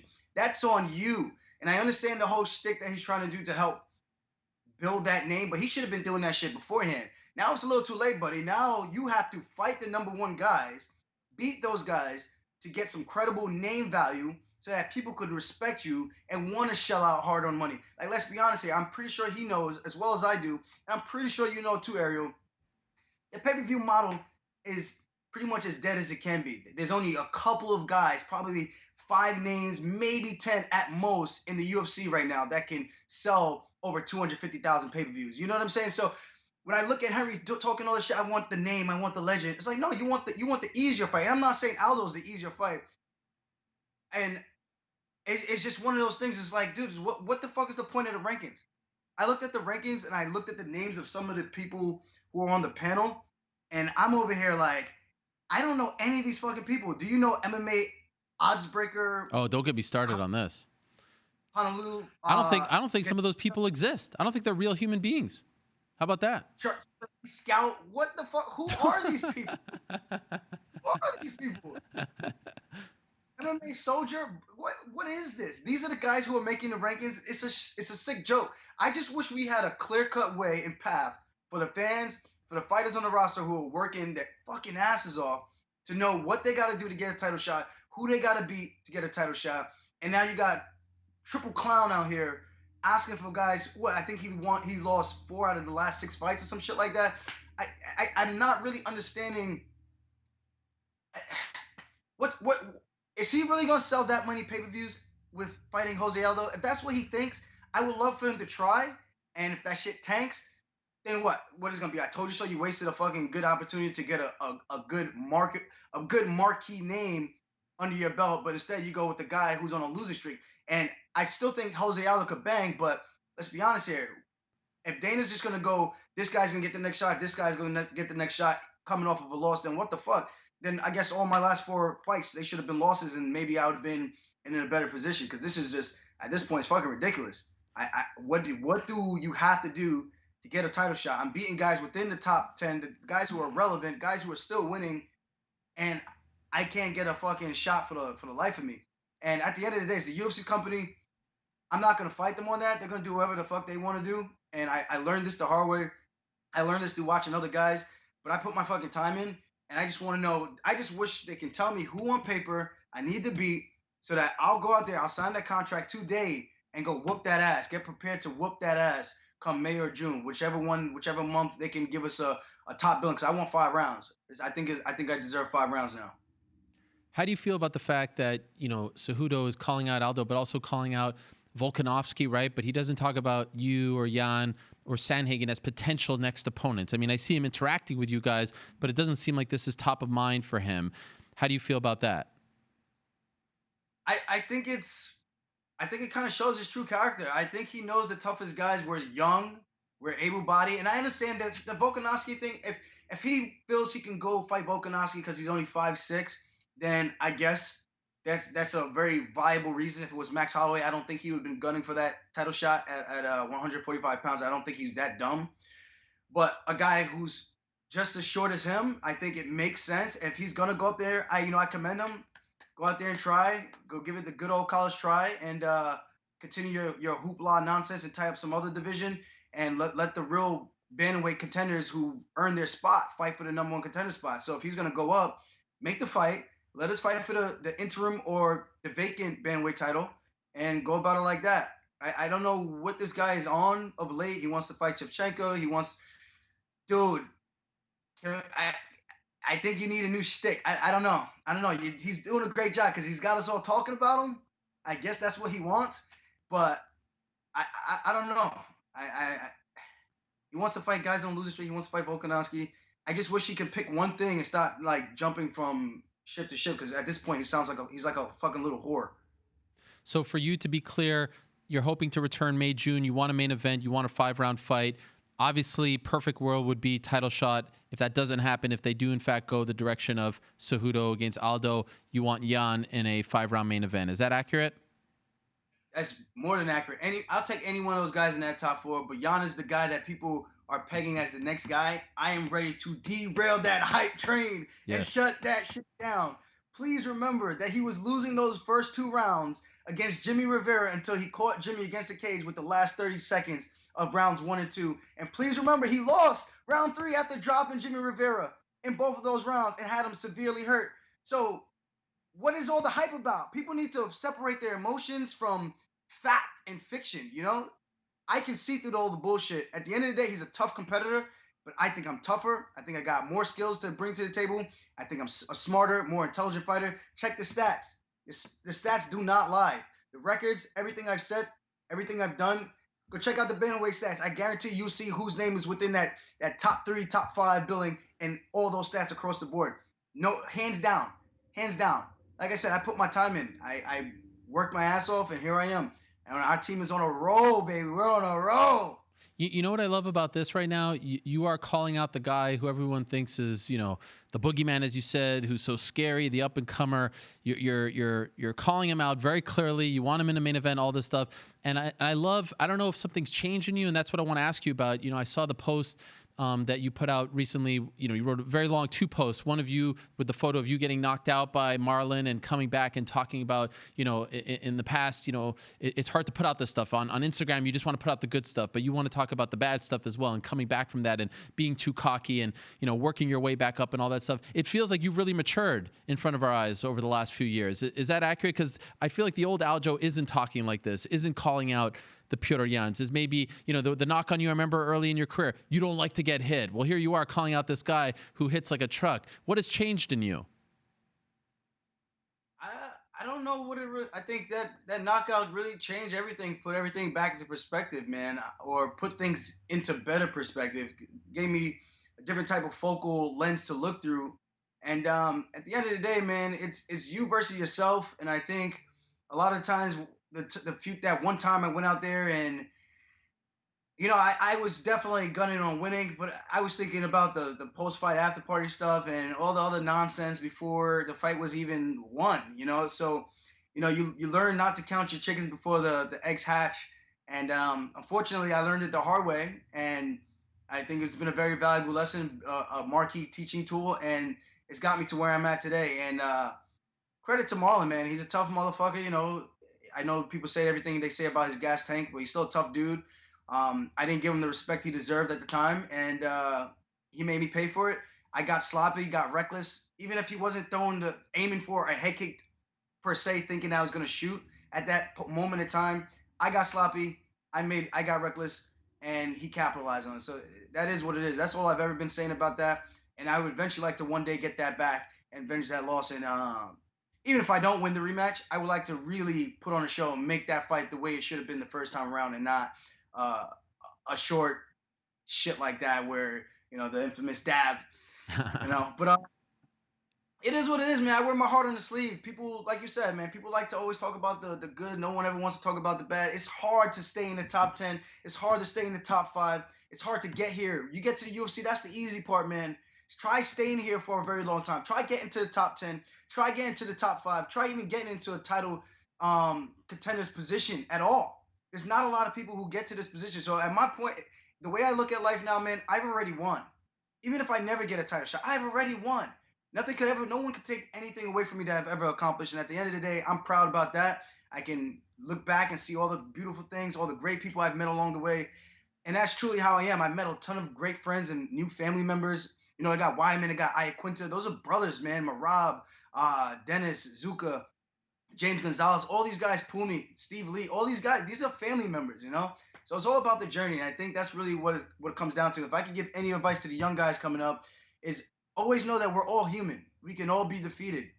It's who comes in and time again shows up on a day to work. And that's why I commend guys like a John Jones or a Khabib Nurmagomedov, a GSP, guys who go out there and they set the bar so freaking high, something so unattainable, like that the average human being cannot do. And I respect guys like that. And that's besides the fact that everyone's saying that, oh, John Jones should probably lost that fight. I thought that fight should have been drawn, but that's a whole nother argument. I look at guys and I see that success, Mighty Mouses, and even Henry Cejudo, guys who could come back and accomplish great things. And like I said, show up time and time again. That's a hard thing to do. And if you have one lapse of focus, it could be a short night just like that. You mentioned Weidman and Iaquinta, Matt Serra as well, one of your mentors. They've all fought for the belt.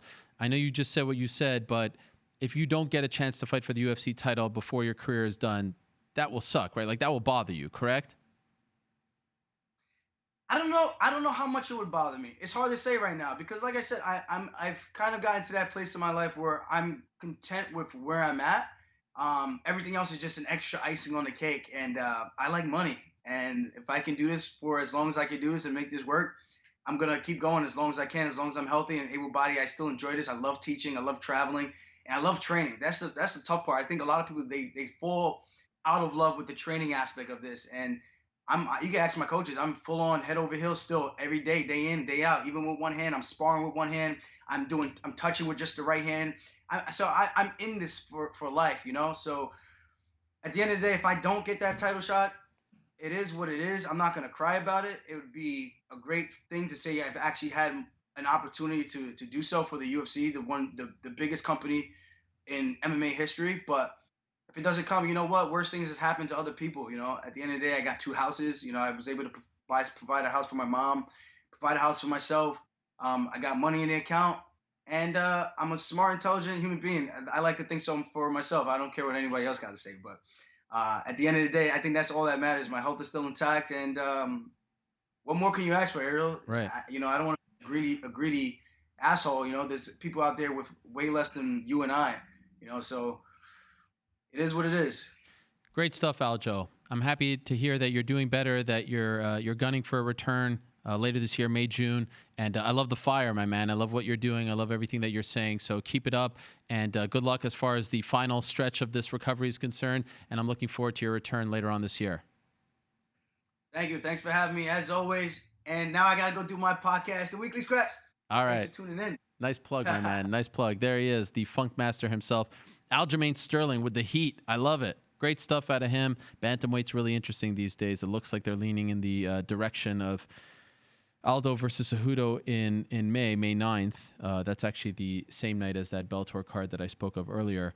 And so we'll see if they actually get that one done, and we'll see if Aljo gets Petr Yan, Corey Sandhagen, what's happening with him, all that stuff and more. For now, though, let's turn our attention to this Saturday. I told you about the UFC Auckland card, but all eyes after that will be on Las Vegas. In my opinion, it's the most anticipated heavyweight fight in boxing since 2002, since Mike Tyson fought Lennox Lewis in Memphis, Tennessee. It is the rematch that everyone has been talking about, and what a treat this is, being joined by the Gypsy King himself, the lineal heavyweight champion of the world, just relaxing 5 days before the fight. Tyson Fury, kind enough to give us some time. Tyson, how are you, my friend? I'm doing really well, thank you. Very, very well. Cannot wait for the fight. 5 days before the fight, and again, thank you so much. I know your days are very busy right now, so thank you so much for a few minutes. 5 days before a fight of this magnitude, what is life like for you? What is going on in your head? What are you feeling? What are you doing to pass the time? Same old stuff, really. I went for a walk before, 3 mile walk. Eating, sleeping, recovering. That's it, really. I'll do a little workout tonight. That's it. And you are in quite boring, repetitive stuff. And you are in Las Vegas now, right? You've been there for several months. Yeah, I've been here for a few months. Is this your home now? Is this where you're living full time? No, I'm only over here for camps. Okay. So by the time the fight comes around, I've been here 10 weeks. Then I'll go home for a bit and I'll get another scheduled fight. I'll come back for another 10 weeks. So I spend most of my time over here now. In the last couple of years, I have anyway. And how hard is it for you to leave your wife and kids? I know you're very close to them, but you've said that you like to separate the two. You don't like to have them during the camp so you could be the fighter, right? Focus on that. Is that difficult for you? Yeah, it's very difficult leaving a wife and family, but this is a training camp. I've got a big fight to attend, and it's very, very strict. You know, Deontay Wilder's laying at home in his bed with his wife. He's got his kids hanging around his neck. He ain't living like I'm living. I'm living a Spartan lifestyle of a warrior, and I think it'll tell on the night. What is the difference between the Tyson Fury that I'm talking to right now and the one who was preparing to fight Deontay around a year plus ago? What's the difference between that guy and this guy? Well, that guy only had 6 months of activity before a 3-year layoff. This guy has been active. He's had 5 fights on the spin and never stopped training for the last 2 years. I saw an interview with your father recently, who, by the way, sounds incredibly like, or I should say, you sound exactly like him. Has anyone ever told you this before? You guys sound like, if I close my eyes and listen to your father speak, it sounds exactly like you. Yeah, I'm a chip off the old block. Father like son, eh? That's right. I love it. But he said that, in reality, you probably shouldn't have been fighting that fight. You should have fought in maybe June, July, August. You needed a little more time, and it's amazing to think the state that you were in and the way in which you fought. Do you agree with that? In hindsight, you probably would it be fair to say that you maybe came back a little too soon, and the fact that you fought the way in which you did makes it even that much more spectacular? Yeah, listen, you can say whatever, but I don't make excuses. The fight was a great fight. It was what it was. We fought to a 12-round draw. I'm not going to make it cry over the decision and all that shite. And we're going to set the record straight on Saturday. And we ain't got long to go. That's right. All eyes are going to be on us. Like you say, I think it's the biggest fight since Tyson and Lewis fought back in 2002. But this is even more on the line because both fighters here are undefeated. Both fighters have got a lot to lose. No man here has been beat while Lewis and Tyson were beat previously before that fight. When's the last time you watched that first fight? I ain't watched it for a month or 2 months, 3 months. I don't watch it all the way through. I only ever watch a few highlights while I'm on a running machine or a treadmill or a cross trainer or something to pass time. Is there a reason why you won't watch the full thing in its entirety? Yeah, because it's not on YouTube, the full thing of it. Oh my gosh, they can't get you a link or something? No, there's no link. What? You know what? I don't really care about the past either anyway. Right. What happens yesterday stays in the past. So what happened something over a year ago, really unimportant to me. I live for today and I look forward to tomorrow. And that's how I live. Speaking of yesterday, quite literally, I saw an interview with you recently where you said that Sundays are your worst day. You said that you're suicidal every Sunday, no matter what's going on in your life. Why is that? Why are Sundays so hard for you? And for example, was yesterday really hard for you as well? Yesterday being Sunday? Yeah, every Sunday is difficult because I have a day off on a Sunday. There's no work on a Sunday. And it's just a very difficult day for me. I'm a workaholic. I like to keep busy every day. I love my training. I love the regiment of being in the gym. And when I'm not in it, I feel down. And I'm not in it on a Sunday, and I feel down. But when Monday morning comes, I feel fantastic again. Do you feel more down or less down when you're in the midst of a training camp? Like the Sunday before a fight of this magnitude, is it amplified or perhaps does it decrease a little bit because you're so excited for the fight? It's all the same. The fight may as well be a million years away to me at the moment. It's not here until it's here. Well, like I say, I live one day at a time. And that's how I live the life, one day at a time. That's all it goes. Are you the kind of fighter who gets nervous? Like on Saturday in the locker room, will you feel anxious? No nerves. It's a boxing match. I've got a man with a pair of boxing gloves trying to punch me in the face. Something I've done all my life. I've got nothing to be nervous about, not one thing. Wow. Prior to your wrestling debut a couple of months ago, were you nervous then? No, I don't get nervous on contact sports or anything like that.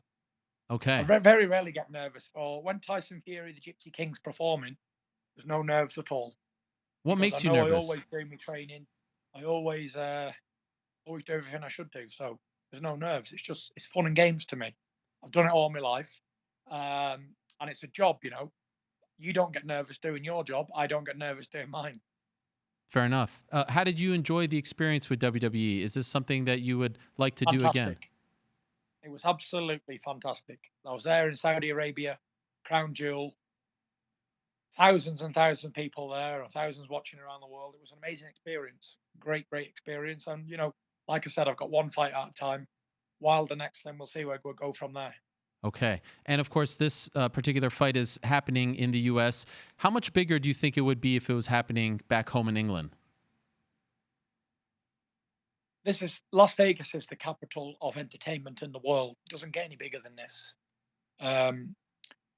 Maybe we'll have a bigger arena. I could sell out Wembley Stadium for this fight, no problem, 90,000. But it's not about the tickets. It's about being on the biggest stage in the world on the two biggest TV networks. So it wouldn't be bigger in England. This is the biggest fight that can happen right today of boxing.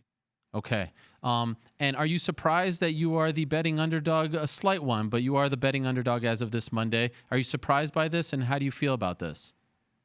Now, betting don't mean anything to me. I'm not a betting man at all. But does it suggest that people are underestimating you, that they don't think that you can beat Deontay Wilder? I don't care what people think. Fair enough. I'm going to ask you this question, and I have a feeling I know what you're going to say, but I just would love to get your take on it if possible. Eddie Hearn has suggested that your changes in camp. Stop you right there. Eddie Hearn's a wanker. So yeah, stop you right there. Well, I don't care what he's got to say, Paul. I wasn't going to ask you what you thought. Just the fact that he's talking about you in your camp when you don't work with him, does that annoy you? Not really. The man's a clown. I don't care what he says, who he says. He mentions my name to keep his fighters relevant, which that's up to them. Let them do what they've got to do. Everyone's got to live their own life, and everyone's got to work their own career. So that's it. What is his issue with you? Why does he take these shots at you? No idea. No interest either. Okay. The cut man that you had for your last fight in the fall, are you having that cut man in your corner for this fight as well? No, I've got Stitch Duran in the corner this time. Ooh, the legend. Just in case. Is there a reason why you made the switch? Because I thought that individual did a great job. Yeah, but if you want the best in your business, you got to hire him, haven't you? Yes. Simple. Is this your first time working with Stitch? It is, yeah. The former Klitschko cut man for so many years. Hopefully he doesn't have a job on the night. That's right. That's right. Absolutely. And I know you said that you didn't watch the first fight in its entirety, but there are some who suggest that maybe, and Deontay has said this himself, that he will come with a different kind of game plan, be a little more relaxed, use his jab a little more. Do you subscribe to that, or do you think he fights a certain way and it's very hard for him to change that way? You know what? It's not important, or it doesn't matter what way Deontay Wilder fights. I'm not focusing on that. I don't watch Deontay Wilder. I don't care what he does. It's about me, what I do on the night. It's not about what the opponent does. The opponent's there to give me a fight, not the other way around. That's it. Will your game plan be different for this one? I'm not asking you to tell us what the game plan is, but are you attacking this fight in a different way than you did the first fight? You'll have to see on Saturday night. Okay, fair enough. I know you were in attendance for UFC 246. That was your first time at a UFC event. You told me that. What did you think of the spectacle of the show? Did you enjoy it? I thought it was an amazing show here at the T-Mobile in Las Vegas. It was an amazing atmosphere, and it was great to be there. Yeah, what did you think of Conor's performance in particular? I thought he done very well.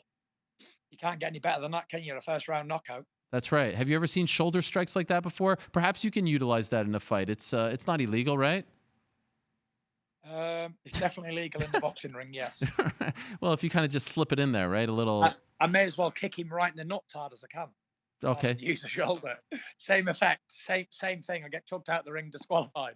Fair enough. And when you were there, when you were watching the spectacle, I know you've sort of flirted with this idea of doing one match in a cage. You told me last time we spoke you don't want a real MMA fight per se, but a match, 4-ounce gloves in a cage, but boxing rules. Did it pique your interest a little more? Did you change your stance on that? How did you feel afterwards? Oh, listen, I'm still open to it. But like I say, one fight at a time. I've got so many gates open to me at the minute. I can probably do anything I want Yeah. after this fight. So I'll have to sit down and go through what's the best for me. Is that overwhelming to have the world is at your fingertips? You have the whole world in the palm. You can go in so many different directions and make so much money. At times, can that be overwhelming? It could be if I was a person who could get carried away with all that sort of stuff. I'm just a simple man, and I only want to be a simple man forever. When you have moments like the moment that you had last week with Bob Arum, the legendary Bob Arum, you took a photo in front of a photo of him and Muhammad Ali. I mean, look at this snap right here. This is incredible stuff. What do those moments do to you?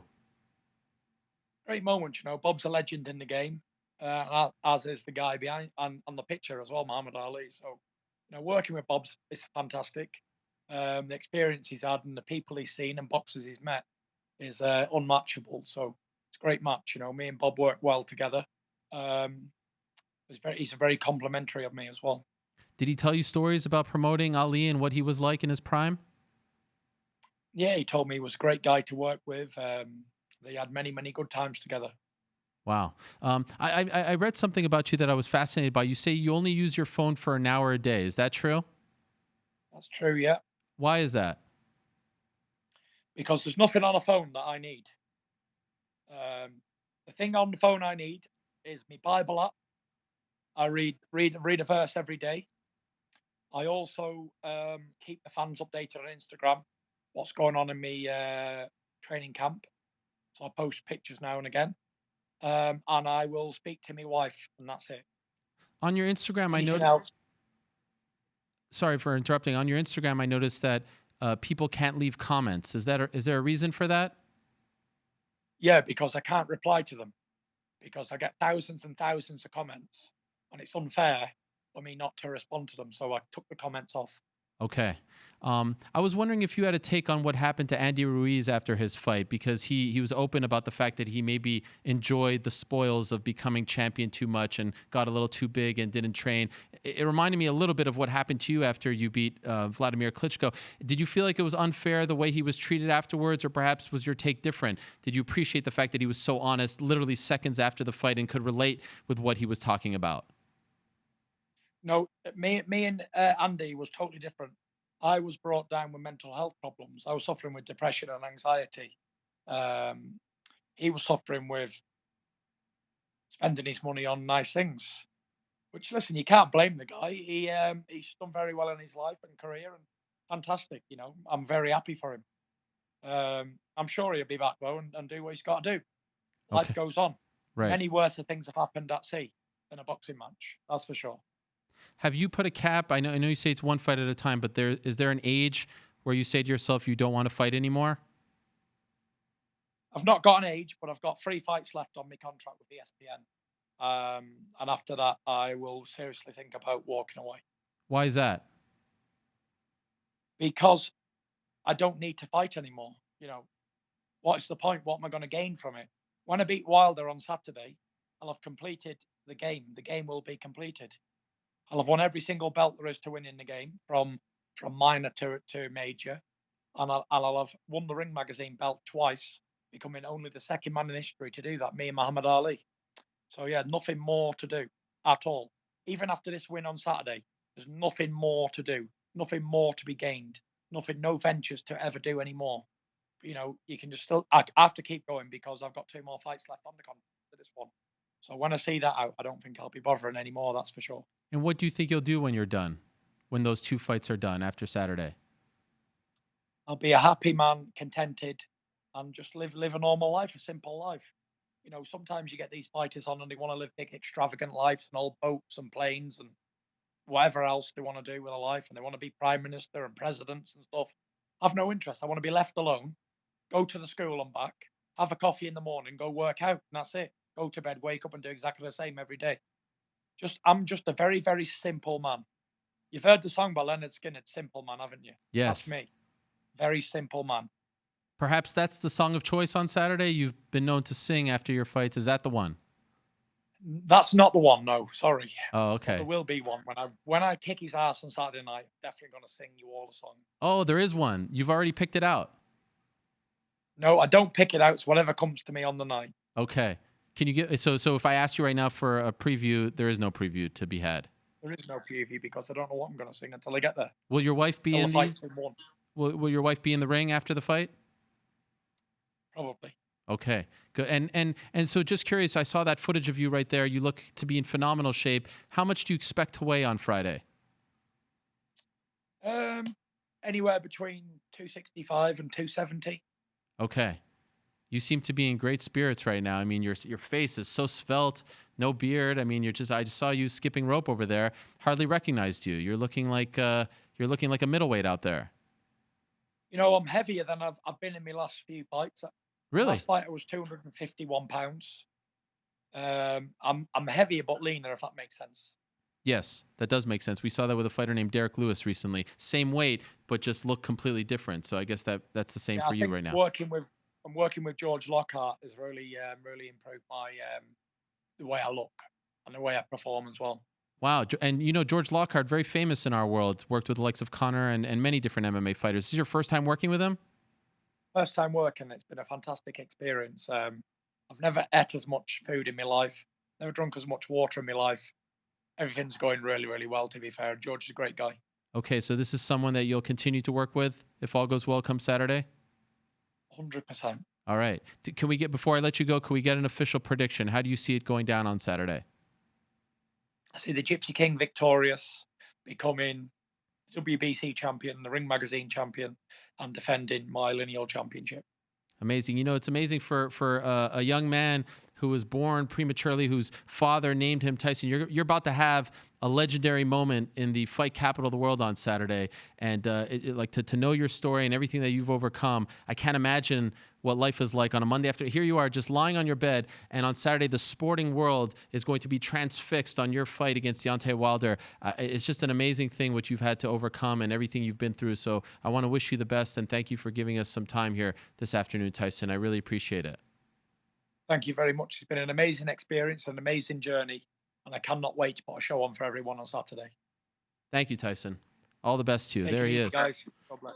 Tyson Fury, the Gypsy King himself, joining us for a few minutes as he prepares for Saturday night. That's a great poster right over there. ESPN Plus pay-per-view this Saturday. Watch it, buy it, enjoy it, revel in it, following the UFC Auckland card.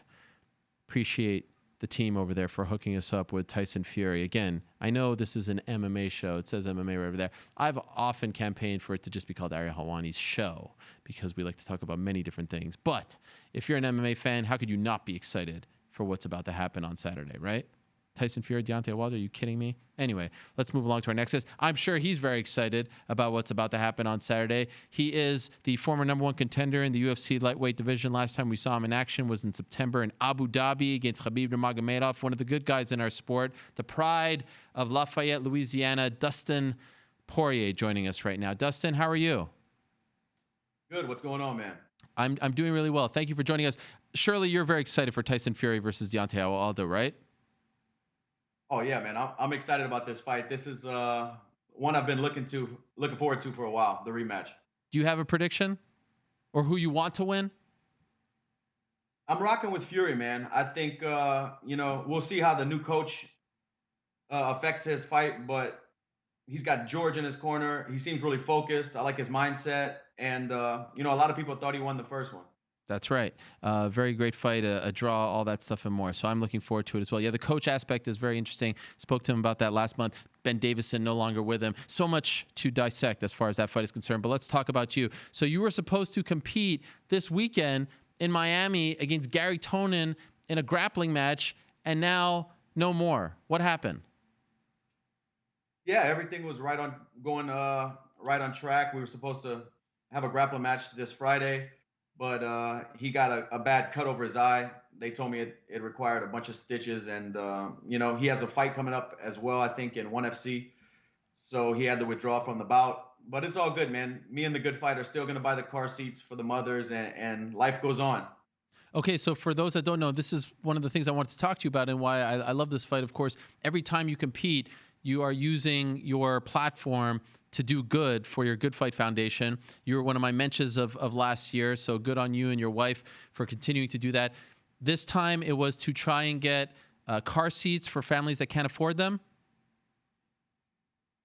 Yeah, well, my wife was in talks with this hospital. We were doing some other things with the charity with them, and they brought to our attention that 6 to 8 times a year, they have young mothers that financially can't even afford car seats. And we didn't even know that was a problem going on. You know, you don't think of things like that. And we decided to buy them car seats for a year, you know. And whenever the grappling match came around, I saw it as a great opportunity to announce this goal and try to use this to raise money for that. But we don't only do things when I compete. We do things in between fights and in between competitions, but obviously whenever I compete, I have way more media and I can really announce big things. Yeah, it gets amplified a little more. So that is a distinction worth noting for sure. So the match is off, and that means you're not competing this weekend against a replacement? Nah, I decided to just focus on MMA, and they offered me some replacements. But I was excited for Gary Tonin. Obviously, I know who he is and the challenge it was going to be, and I was excited for it. But with a couple days away, them asking me to grapple against somebody else, me and the good fight were going to make the goal happen regardless. I just feel like I don't have to, Right. I got to give you props. I mean, because you're such a name in the MMA world, and Tonin not quite yet. He's becoming a name, but obviously very well known in the world of grappling. To sort of like put your reputation at stake and go in there against a guy who's a legend in many people's eyes. You don't see a lot of people do that. Usually when you do the grappling matches, maybe you try to find someone who's at your level. Why did you think that this was something worth doing, going up against Gary Tonin? Ariel, I'm honest with myself. I got submitted in my last fight, and I want to sharpen up my grappling. We made that a focus, and what better way than to try to get better at it with a competition against one of the best in the world. And, I really wanted to work on my leg lock game, and this was a big motivation. It was just to develop myself as a fighter and compete in grappling. I thought was a great challenge. Amazing. Yeah, I would have loved to see that. Unfortunate, but can totally understand why you don't want to go up against a replacement. So the last time we saw you was in September. Why? And as of right now, correct me if I'm wrong, you don't have your next fight. So that's 5 months ago. Why does it seem like it's been a really long time since you've competed, or at least been in talks to compete? I'm not sure. Maybe I was active or had a couple fights back to back, but maybe that's why. But they haven't even offered me a fight yet, so I don't know what's going on. All right, so if you had your druthers, perfect world for Dustin Poirier, who, when, where? Obviously I was trying to get the Nate fight for a while, but we've recently decided to just leave that alone. He's not fighting. I'd love to fight just fights that are exciting, whoever that is. Whenever they call me with the name, when it's the one, I'll know. But I just want to be excited to go in there and fight, man. And would that be at 155? Because I've seen you flirt with the 170 idea. Do you like 155? Is this your home? I'm probably better fit for 155, but I wouldn't mind fighting at 170 if the opportunity was a fun one or a big one, for sure. Now, I have seen the tweets about Nate. Why are you saying you're leaving that alone now? Why are you walking away from that? Because I had spoke with Mick and Sean when I was out in Houston for the fights, and they told me they offered him the fight. And recently I spoke again to Sean, and he said it's just time to move on. Diaz camp isn't responding, isn't getting back. It was radio silence on their end. I know they offered me and another opponent to Nate, and I guess he didn't accept either. So, I don't want to keep chasing that guy. We were supposed to fight a while back, and then he was talking a little bit of trash. So that was the reason I wanted to go out there and beat him up. But now that that's getting further removed and he's not taking fights, I got to move on, So it seems like he thinks like he got the victory over you because of the fact that the last fight pulled through, and has insinuated that you were the one who pulled out in the end, and it got a little murky there. towards the end of that fight being made at Madison Square Garden 2 Novembers ago. Could you tell us once and for all your side of the story? Did you pull out due to the injury, or did you pull out because he was out of the fight? What exactly happened there? Ariel, we've spoken about this so many times. I know but it keeps coming up. You know the deal. I don't want to beat a dead horse, but yeah, I pulled out. I was injured, but I was going to fight. The fight had already fell apart. It wasn't happening. I was kind of like the fall guy in the media. I had to take the fall. They started offering me replacements, but the fight had already fell apart, and that's when they offered me replacements. I was like, you know what? I'm out. I got to get my hip taken care of. Right. But you didn't, but you would have fought if it stayed Nate, right? If it was just the Nate fight. 100%. Okay. So I just want to make it clear, because you just said you pulled out, but you pulled out once that fight was dead, according to you. Yeah. Well, the fight was dead, and they started offering replacements, trying to keep me on the card. And, it just didn't make sense at that point for me. Right. And to the best of your knowledge, why did it die? I think Nate was over negotiating. The UFC was upset with him, and I don't know exactly the whole story, but we had a couple opportunities to be the main event of that, that night in New York. He over negotiated. They bumped us to co-main, and it was some contractual stuff with him. Right. And I've seen the insinuation thrown out that they paid you to pull out of the fight. Is that accurate? Yeah, no, not at all. I wish it would have been that way. I'd have had a little bit more money in the account, right? Would it bother you if, when your career is all said and done, you don't get this fight? I've said in the past, Nate's a guy who, when I was a young fighter, I looked up to, just because I'm still a fan of the guy. When he fights, I'm going to watch. But when it's all said and done, I'm not going to look back and say, damn, I wish I would have fought Nate. It's cool if I do. If not, I've had some good ones. Now, what about the Conor fight? You've talked openly about wanting that rematch. Any chance of that happening? With the Conor fight, I just feel like if we're respecting the rankings and the guy's climbing his way back to the top, if you're number 3 or 4, you should fight the next guy available. And that's me. I would love to run that one back. I think it makes a lot of sense, but that hasn't even been brought up, It feels like it's wide open right now as far as his next fight. Maybe Gaethje, maybe Nate, maybe you. Like, are you actively campaigning? Are you trying to get this done, or your management trying to get this done? Telling the UFC, I know you've tweeted about it, but behind the scenes, any talks of this? I mean, they definitely know I'm open to it. We've been open to the UFC and to the public and the fans since the jump. I'll fight the guy whenever they want to do it, at whatever weight. And by the way, I got to give you props on your Twitter game these days. Like, it's a very self-deprecating, very open. Like, you go back and forth with the fans. You're not afraid to take shots at yourself, or at least to when someone takes a shot at you, you almost disarm them by saying something about yourself. I mean, I don't know what it is or how to properly describe it to someone, but it's a lot different than the last few years. What has changed in you? Why have you gone this route? I'm just having fun, Obviously, guys who are going to talk trash about fighting and stuff, my life is broadcast on pay-per-view and on live TV in these fights. So you're talking about something that's everybody's watching. We know what happened in the fight, so it's just fun, man. These guys, it's like shooting fish in a barrel. These guys just set themselves up for these big shots for me to make fun of them back. But, I'm comfortable with myself, so I can talk and make jokes about myself as well. I know who I am. Does that come with just getting a little more mature, evolving as a human being, as a fighter as well? Perhaps in your early days, you couldn't do that? Yeah, I was too critical of myself. If somebody said something, I would overthink it and start thinking that maybe they know, is it true what these, when you're a young kid growing up in the sport and a lot of people are talking, you don't really know. But over the years, I realized I don't really care. And I know like I said, I know who I am. And I know what kind of fighter I am. And I know how to learn and bounce back. I'm Mr. Bounce Back. And what about this clip that emerged? I don't know where it came from recently, but I saw a tweet, and you retweeted it as well, of this young boy coming up to you in the cage after the Khabib fight and asking you, where does it hurt? And you pointed to your heart. Who was that kid?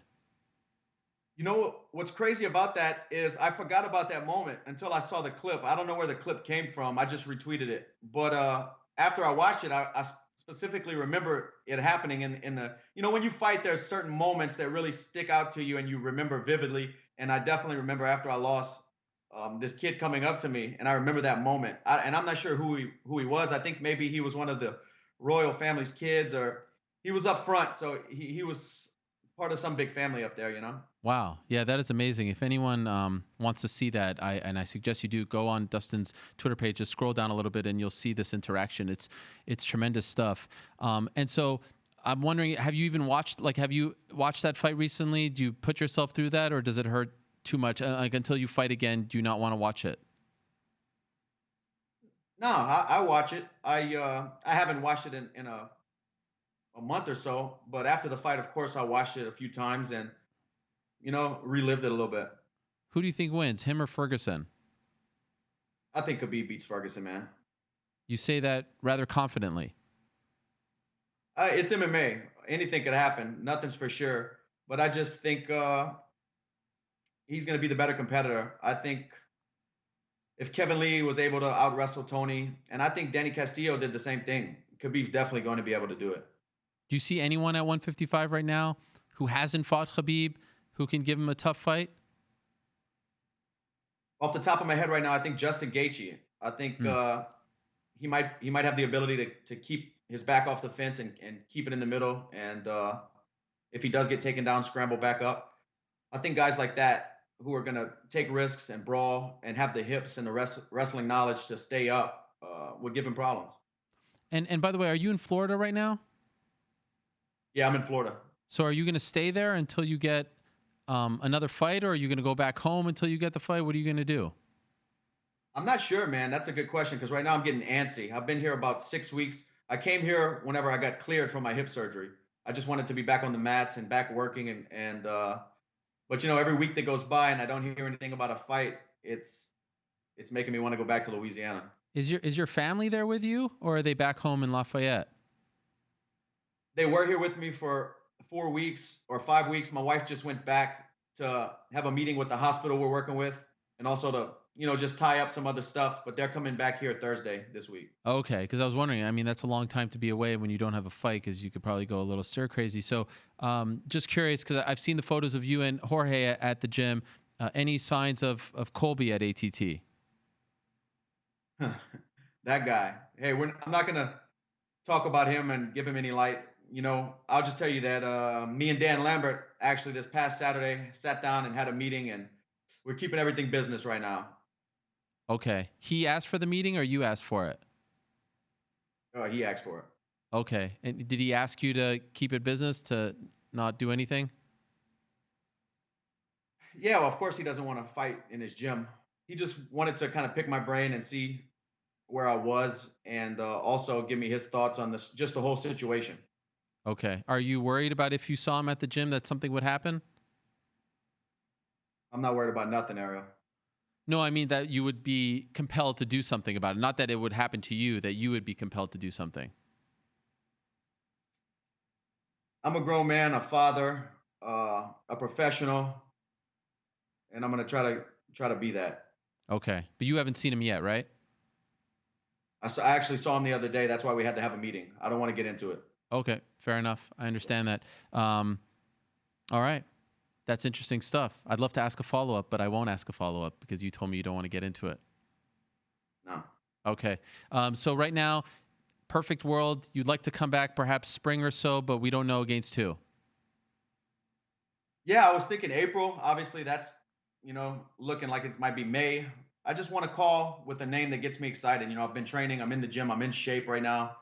I'm having fun. I just want to be excited for the matchup. So we'll see what that is. And I know I asked you about Nate. I know I asked you about Connor. We didn't speak about anyone else specifically. Is there a name other than those two that does get you excited?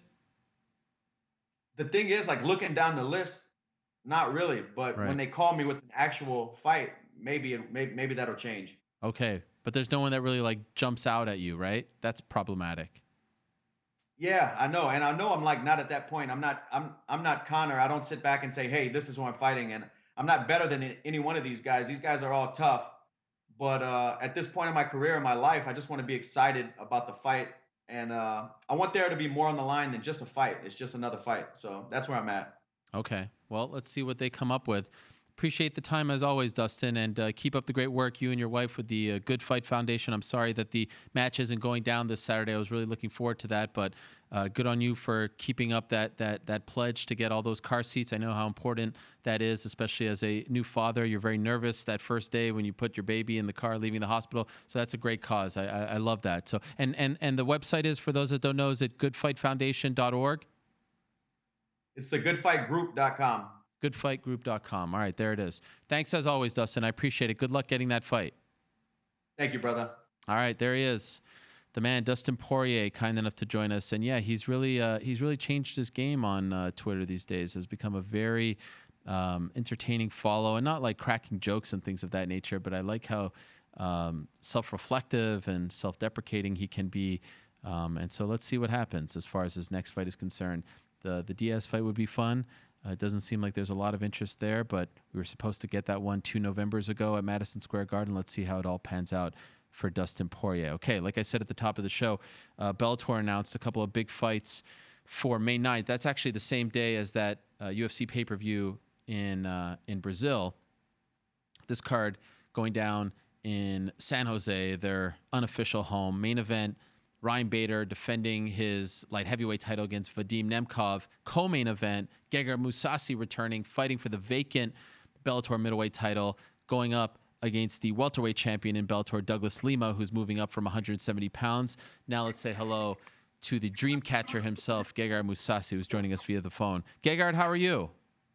I'm good, Ariel. How are you? Thank you. I'm good, yes. Long time no speak. I heard you're shy these days. You don't like to be on Skype. No. I'm okay. I was just training, and then I think you guys decided it's going to be a phone interview, I think. I'm okay with Skype, yeah. It's all good. It's all good. It's good to talk to you. So what did you think when they offered you this fight against Douglas Lima? What was your initial thoughts on it? Well, I think Lima wanted the fight, so it's a big fight. I take it. He has nothing to lose. If he wins, he's double champ. If he loses, they say the bigger man won. So he has nothing to lose. For me, it's a big fight. I knew I wanted to fight Lovato for the title, but he's out, so the title is vacant, and now I fight him. So you mentioned the fact that Lima's coming up. For someone who is the bigger guy, right, the natural middleweight, you've been in this situation before against Rory McDonald. Do you feel like you don't get the proper credit if you beat Lima the same way you don't get the credit that maybe you deserved when you beat Rory McDonald because you are 15 pounds heavier? Well, they're big welterweights. I'm not that big of a middleweight. Last fight, I saw Douglas Lima. I gave him a hug. I said, "Wow, what the fuck? You're a big guy." So he's not small. Listen, Robert Whittaker was a welterweight. Kevin Gastelum was a welterweight. They're now at middleweight and doing just fine. It's they're contenders or they're ex-champs. So weight doesn't mean anything if you have the heart desire to win. You know what I mean? That's right. It's a factor when it's in the clinch, when I'm on top, when it's too much shoving and pushing and wrestling involved. Yeah, then weight matters. But like I said, if you have heart, it doesn't matter the weight. Have you been impressed with Lima as of late, what he's done? It seems like he's finally starting to get respect as one of the best in the sport. Have you been impressed? Yeah. I trained with Douglas Lima. He was in Holland, in Amsterdam. He trained once. Michael Page was in Holland. I trained with him. And he beat Michael Van Page. I trained with the guy. He's really good. So it shows the caliber that Lima is. So definitely a tough challenge for me. Wow. When did you train with him? How long ago was that? Well, I think maybe 4 months, 5 months ago, maybe longer, 6 months. No, much longer. I'm sorry. Maybe 8 months ago, something like that. Okay. Just trained once. But he wasn't in shape. So I don't think he showed everything. I think he was holding himself back a little bit. So we're going to see how the fight is going to go. Did you guys spar? Yeah, well, it was maybe 2-3 rounds of sparring. Oh, yeah. How did it go? Who won? I don't know who won. In your mind? In my mind, I won, but he wasn't really showing anything. Right. You know what I mean?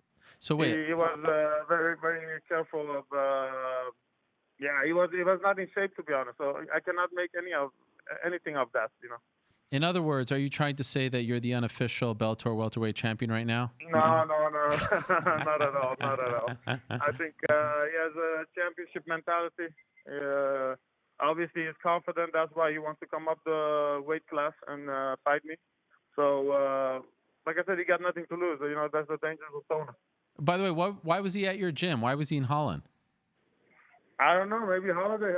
I didn't ask him. Interesting. I feel like maybe he was scouting. You know, he shows up at your gym. 6 months later, the fight is booked.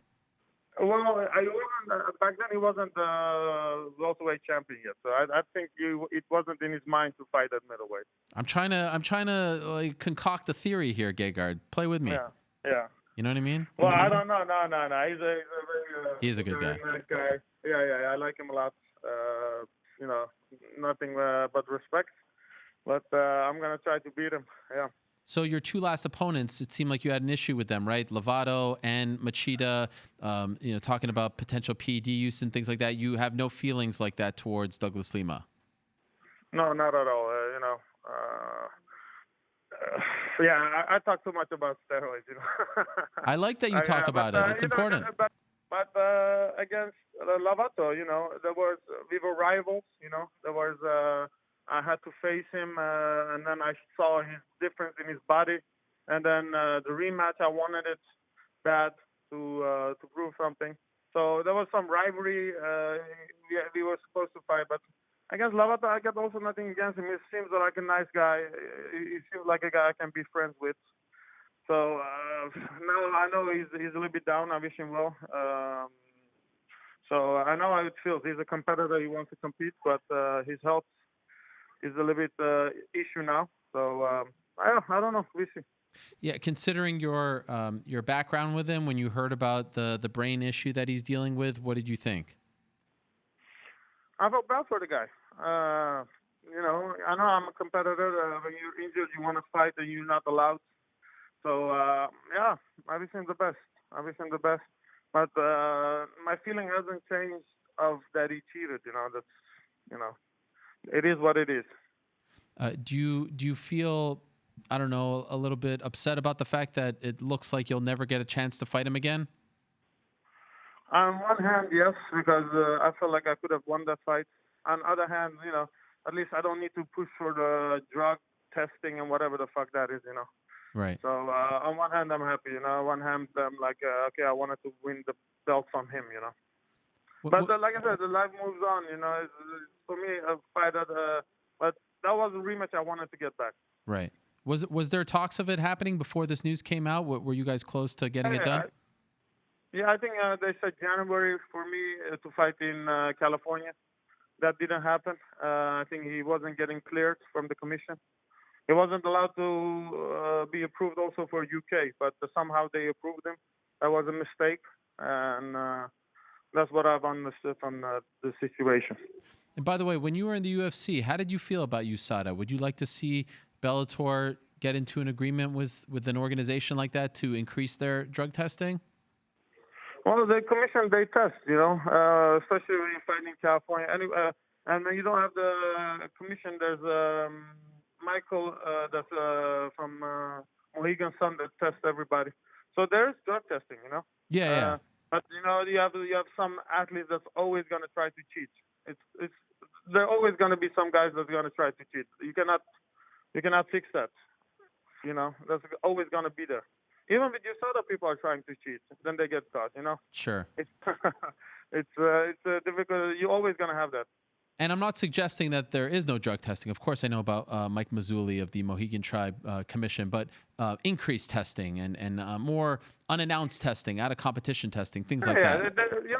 They did that with me, with Rory. They did that with me and Shimolenko. They came, I had to go in Holland to do drug testing. So sometimes there is, you know, there's not that it's not there. But my issue was really with Lovato, you know, and because Oklahoma, I don't know where he's from. It's, you know, a little bit shady. What? Why? What's wrong with Oklahoma? Well, you know, Oklahoma, I hear there's not even MRI scans. You know what I mean? Oh, my. So, yeah. that's why he was able to fight all those time. And then when he was supposed to fight in UK, in California, that's when they test him, and they said, well, you have some brain issue, you cannot fight. Oh, interesting. Okay, so shady. Yeah, a lot of places they don't have a strict commission, Right, of course. It's not. Yeah. Even in US. And so recently, I heard that you were a free agent, but now I understand you've re-signed with Bellator, or you were going to be a free agent. Yes. Maybe you had one fight left. Yeah, I have one more fight left. We signed again. I'm very happy. I'm gonna finish my career at Bellator, and nothing to complain. I'm satisfied.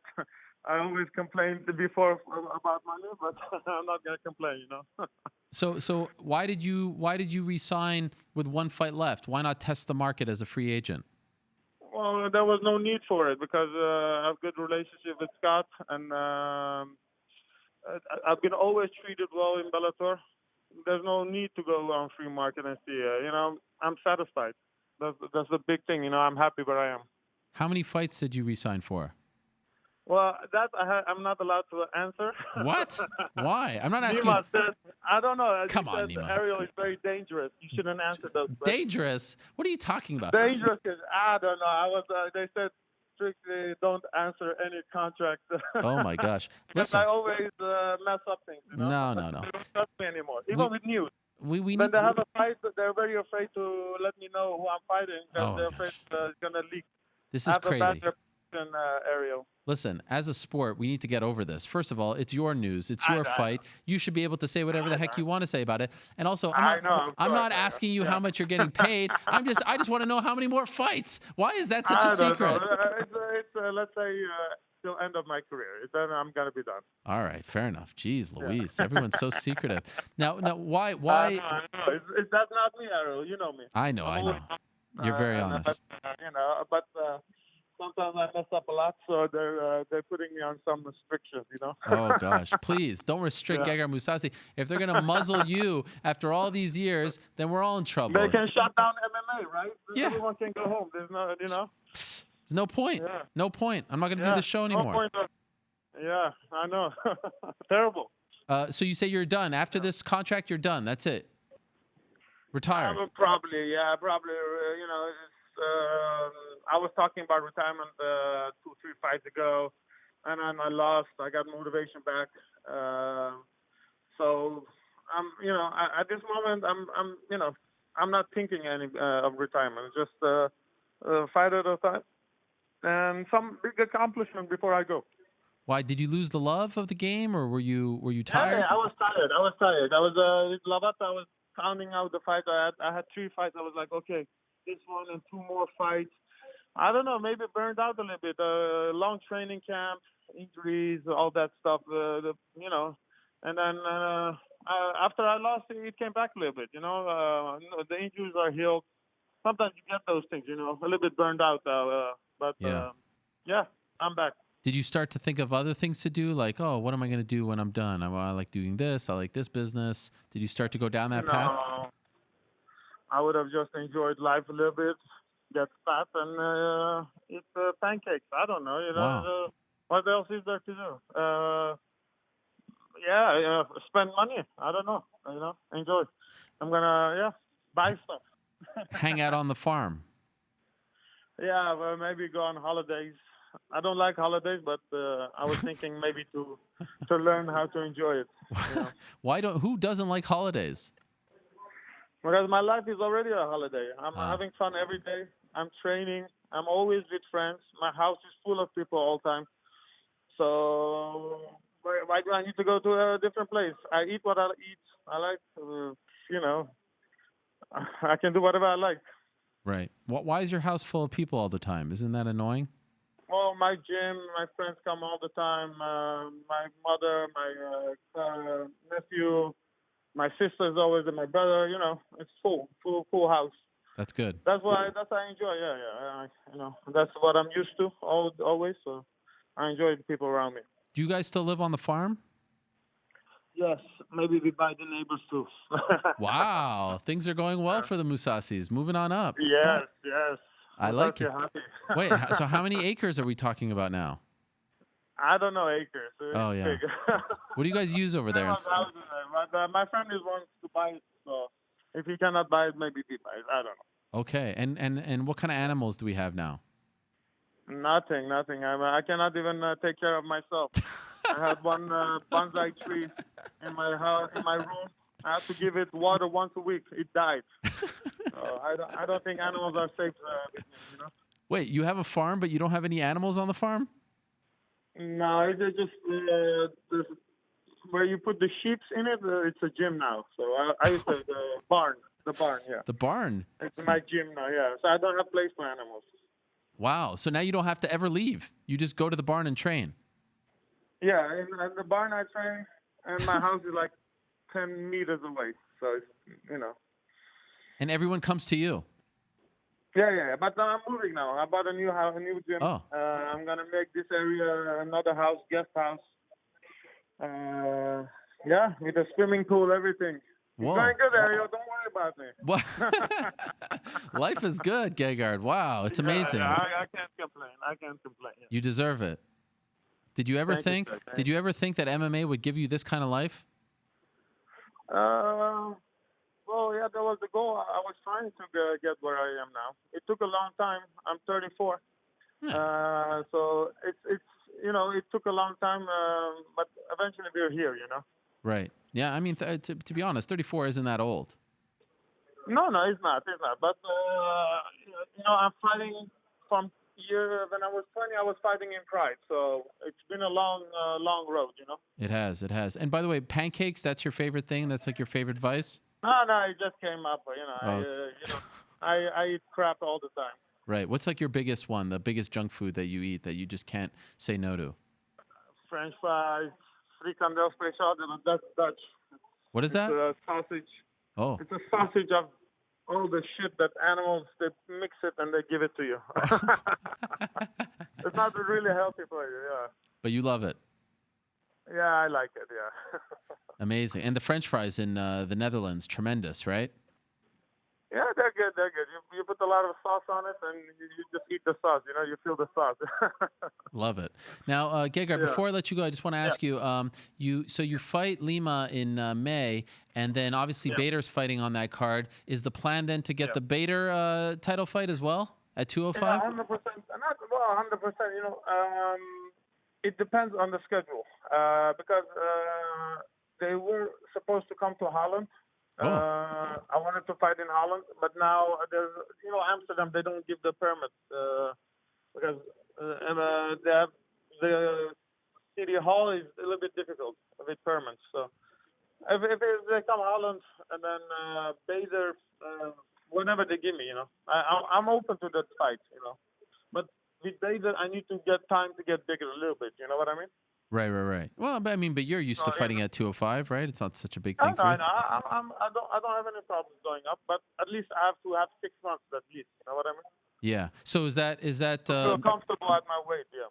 Was this something that was discussed when you re-signed with them, that you want to get a 205 title fight as well? No, there was always a possibility, you know, because I fought at light heavyweight before, and so I knew there was a possibility. Even I wanted it. I think Bellator is open for big fights. So that's a good fight, you know. It's going to be a difficult opponent for me style-wise. But I know if I come in hungry to win, I'm going to beat him. Did you lay out to Bellator, did your management, these are the fights that we want, these are the opponents that we want before this contract is done? No, we were supposed to fight Lovato. That was the whole thing. Nothing else than that. But he fell out, and then it was John Salter or Lima. Lima is the bigger name, so they went with Lima. Yeah. I didn't choose anybody. I'm, you know, not like I come and I say I want to fight this guy. They say you fight this guy, I fight. You know. Right. You're kind of like a no frills kind of guy like that. You don't have a lot of expectations. Well, whoever is the number one contender or whoever is a big name, of course, if Douglas Lima wants to fight me, he's a big name. Yeah, it makes more sense for me than fighting John Salter. You know what I mean? But of course. I didn't challenge him. I didn't challenge Rory McDonald. You know. Right. And before you ended up agreeing to a new contract, was there any part of you in the back of your mind that thought, man, maybe I'll see what the UFC is thinking, or no? No. I know I got a good deal. I'm very happy. Like I said, I have a good relationship with Scott. We didn't want to go to open market and see what the bidding will be, and I'm happy. And, that's the difference. You versus Israel Adesanya, who wins? Listen, I fought. I trained with the guy that Israel fought in Glory. I'm doing very well against those guys that he's won barely. So obviously, I feel confident I can fight him and win. But that's a fight that's not going to happen anytime soon. And he's a great champion. I have to say, he came up very fast. I didn't know he was so good. So he's a deserving champion. Yeah. You like watching him But fight? of course, I believe I can beat him. That's a question that, if you ask any fighter, you think you can beat that guy, of course you're going to think. As long as they're not heavyweights, yeah. Well, I want to congratulate you, Gegard, on the new contract, on the new fight. I'm looking for what a great card that is. Those two fights, Thank you, the sir. 205 fight, 185. Wow, very happy for you, and all the new things that you're buying, the farm, the houses, the gym, all this stuff. What a life for Gegard Mousasi. Well deserved, my friend. Thank you, my friend. Talk to you soon then. Okay, bye-bye. There he is. Bye-bye. Bye. Gegard Mousasi, unbelievable. This man has come a long way. I mean, a true legend of the game. This man started fighting in 2003. About to enjoy his 17-year anniversary. The great sport of mixed martial arts, of course, has competed in kickboxing as well. And he is still kicking it. 46-7-2 as a mixed martial arts fighter. How about that? And he returns to action on May 9th in San Jose against the welterweight champion Douglas Lima, who's moving up from 170 pounds. Now, in a matter of moments, we will talk to another man who fights in the middleweight division, but he is competing as a middleweight in the UFC, one of the most popular fighters in the Ultimate Fighting Championship. He is Darren Till, and like I said at the top, we've all been wondering what the latest is on Darren Till. Pound for pound, in my opinion, right now, no one uses social media better than Darren Till. I mean, everything is just on point. Everything is just, it's just amazing watching this man do work on social media. Very fun, lighthearted, at times thoughtful, deep, at other times just very funny. I'm enjoying everything that he's doing, but of course we like watching him fight the most. And we last saw him compete in November at Madison Square Garden in New York City. Had the big win over Kelvin Gastelum in what was his middleweight debut.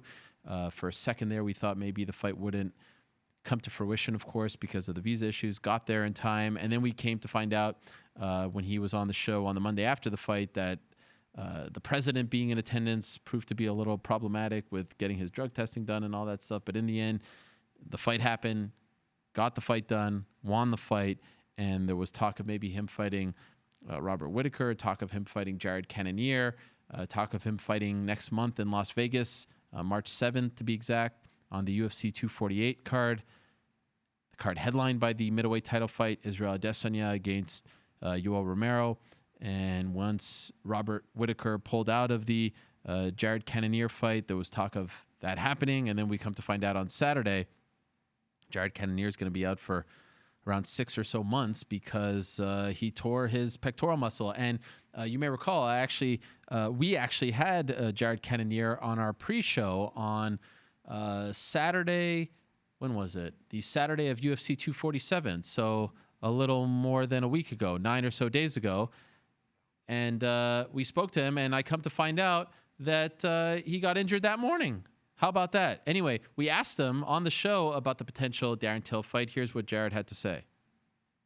You're mad. You've come to Houston looking for a fight. No one wants to fight you. You were supposed to fight in March against Robert Whittaker. Then it's Darren Till, and now they can't find anyone. What's going on with you, Jared?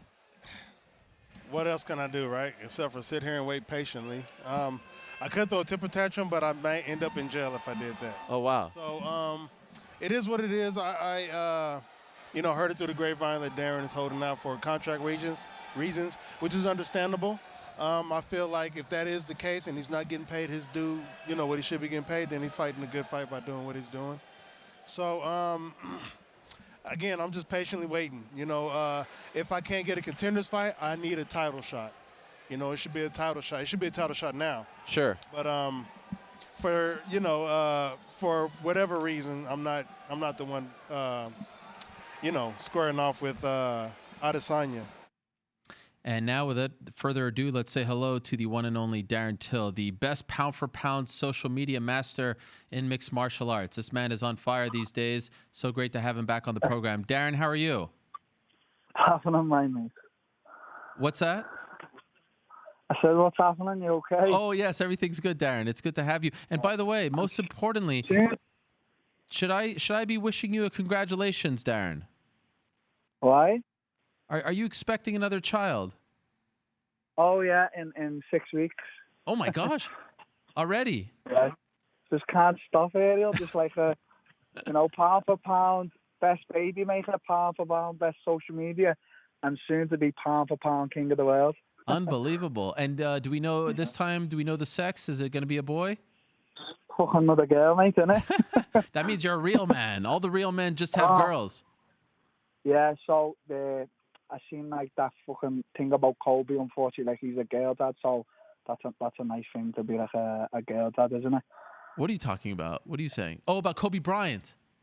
Yeah, the Kobe, he died and he had like lots of girls, didn't he? And people were saying like he was a proper girl dad because his younger girl who passed away was a basketball player or something. Am I right? Yep, you're 100% right. Forgive me, I thought you were saying Colby No Covington, problem. and I didn't know he had any kids, so my mind was focused on MMA for a second. He's a virgin, isn't he, Ariel? I can't confirm nor deny that, Okay. Darren. Well, congratulations. I hope it goes well. And are you happy about the fact that you're having another child? Yes, for sure. Another girl, so 3 girls, mate. I need to watch my back in the house. 4 girls against one guy.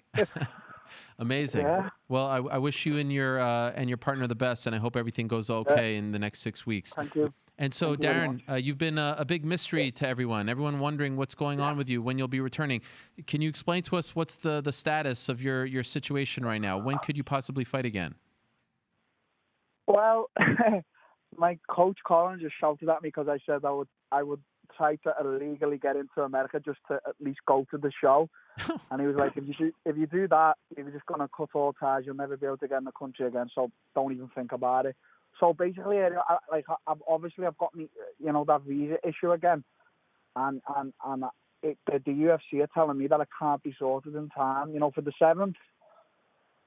So that's one problem. Obviously, we was having like some contract issues, but they got sorted. So like, I was blowing Mick's phone up, Mick Maynard. I was just like, Mick, please just do anything. I was like, I just want to fight. I was like, please. I said, if Jared's out now, because he told me about Jared. I said, I'll go back up. I said, please. I said, just anything, mate. I said, I'm ready. I said, 3 weeks to go, 4 weeks to go. I said, is there anything? And he was just like, Darren, we just can't get you the visa. And I was thinking, they must be able to do something. Dana must have a few strings to pull, mate. Definitely. And did they try to? Well, they reckon not, Mick. Like, mate, I was messaging Mick every day.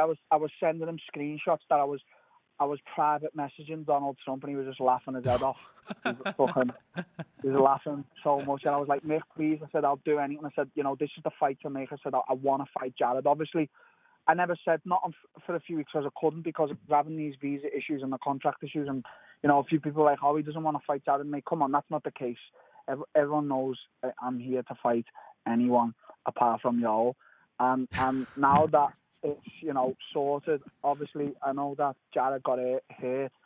I hope he's not blaming me fully for that, because that's not my fault. He was going to get injured either way. But I hope he does recover, because that's the fight. That was the fight of the 7th. But I said to Mick, I said, okay, because last week I said to Mick, please make the fight happen, please, please, please. I said, I'm ready. I said, everything's sorted now. And he's like, well, I've got to tell you, Jared's injured. And I was like, okay, I don't care. I said, please let me be the backup then, because he was meant to be like, that'd be great, Till. But, it's just a visa issue now, Ariel. So, just fucking unfortunate again. And that's not because of my problem from Tenerife. That was because of a previous Esther that my girlfriend done for me a few years ago. She put no to some crime I committed years ago. And because they found out, that was the whole reason for this mix-up, the Esther and the visa, last time for New York.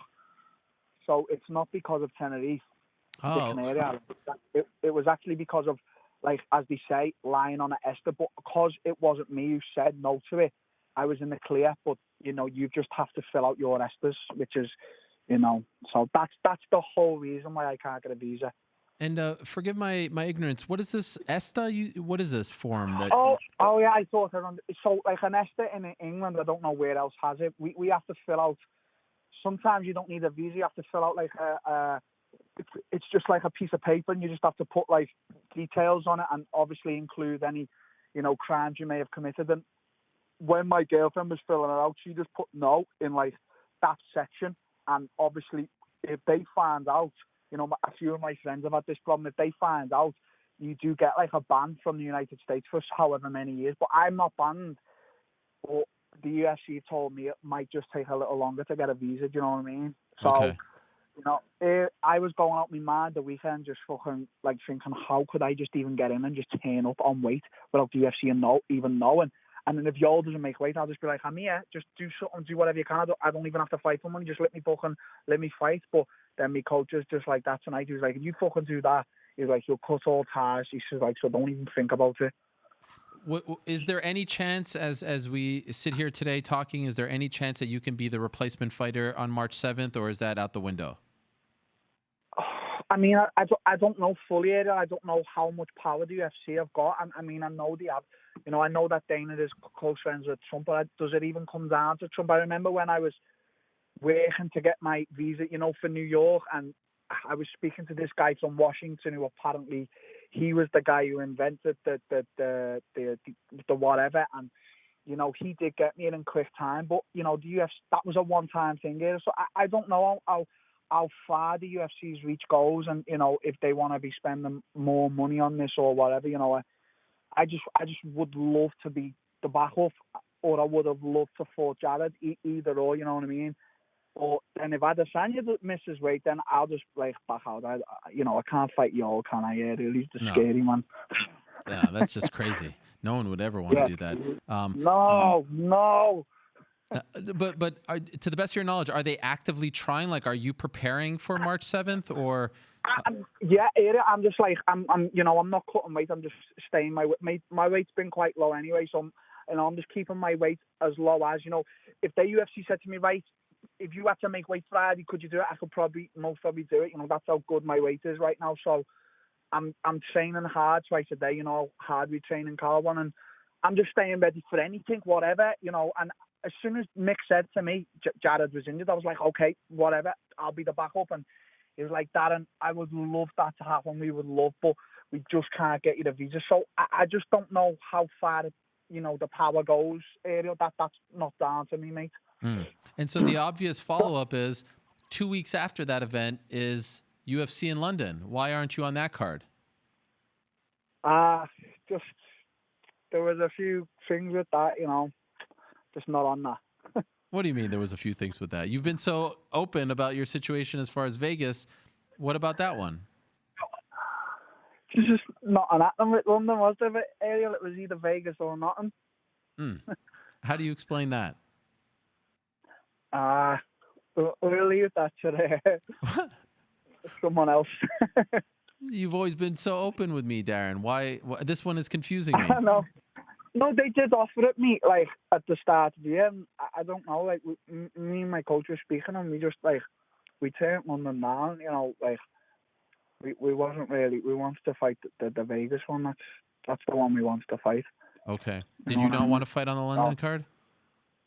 Well, it wasn't the case. They asked them that, but like, it just wasn't. No, it just didn't seem like they just wanted to fight on that Vegas card. That was like the sole focus. Okay. You know what I mean?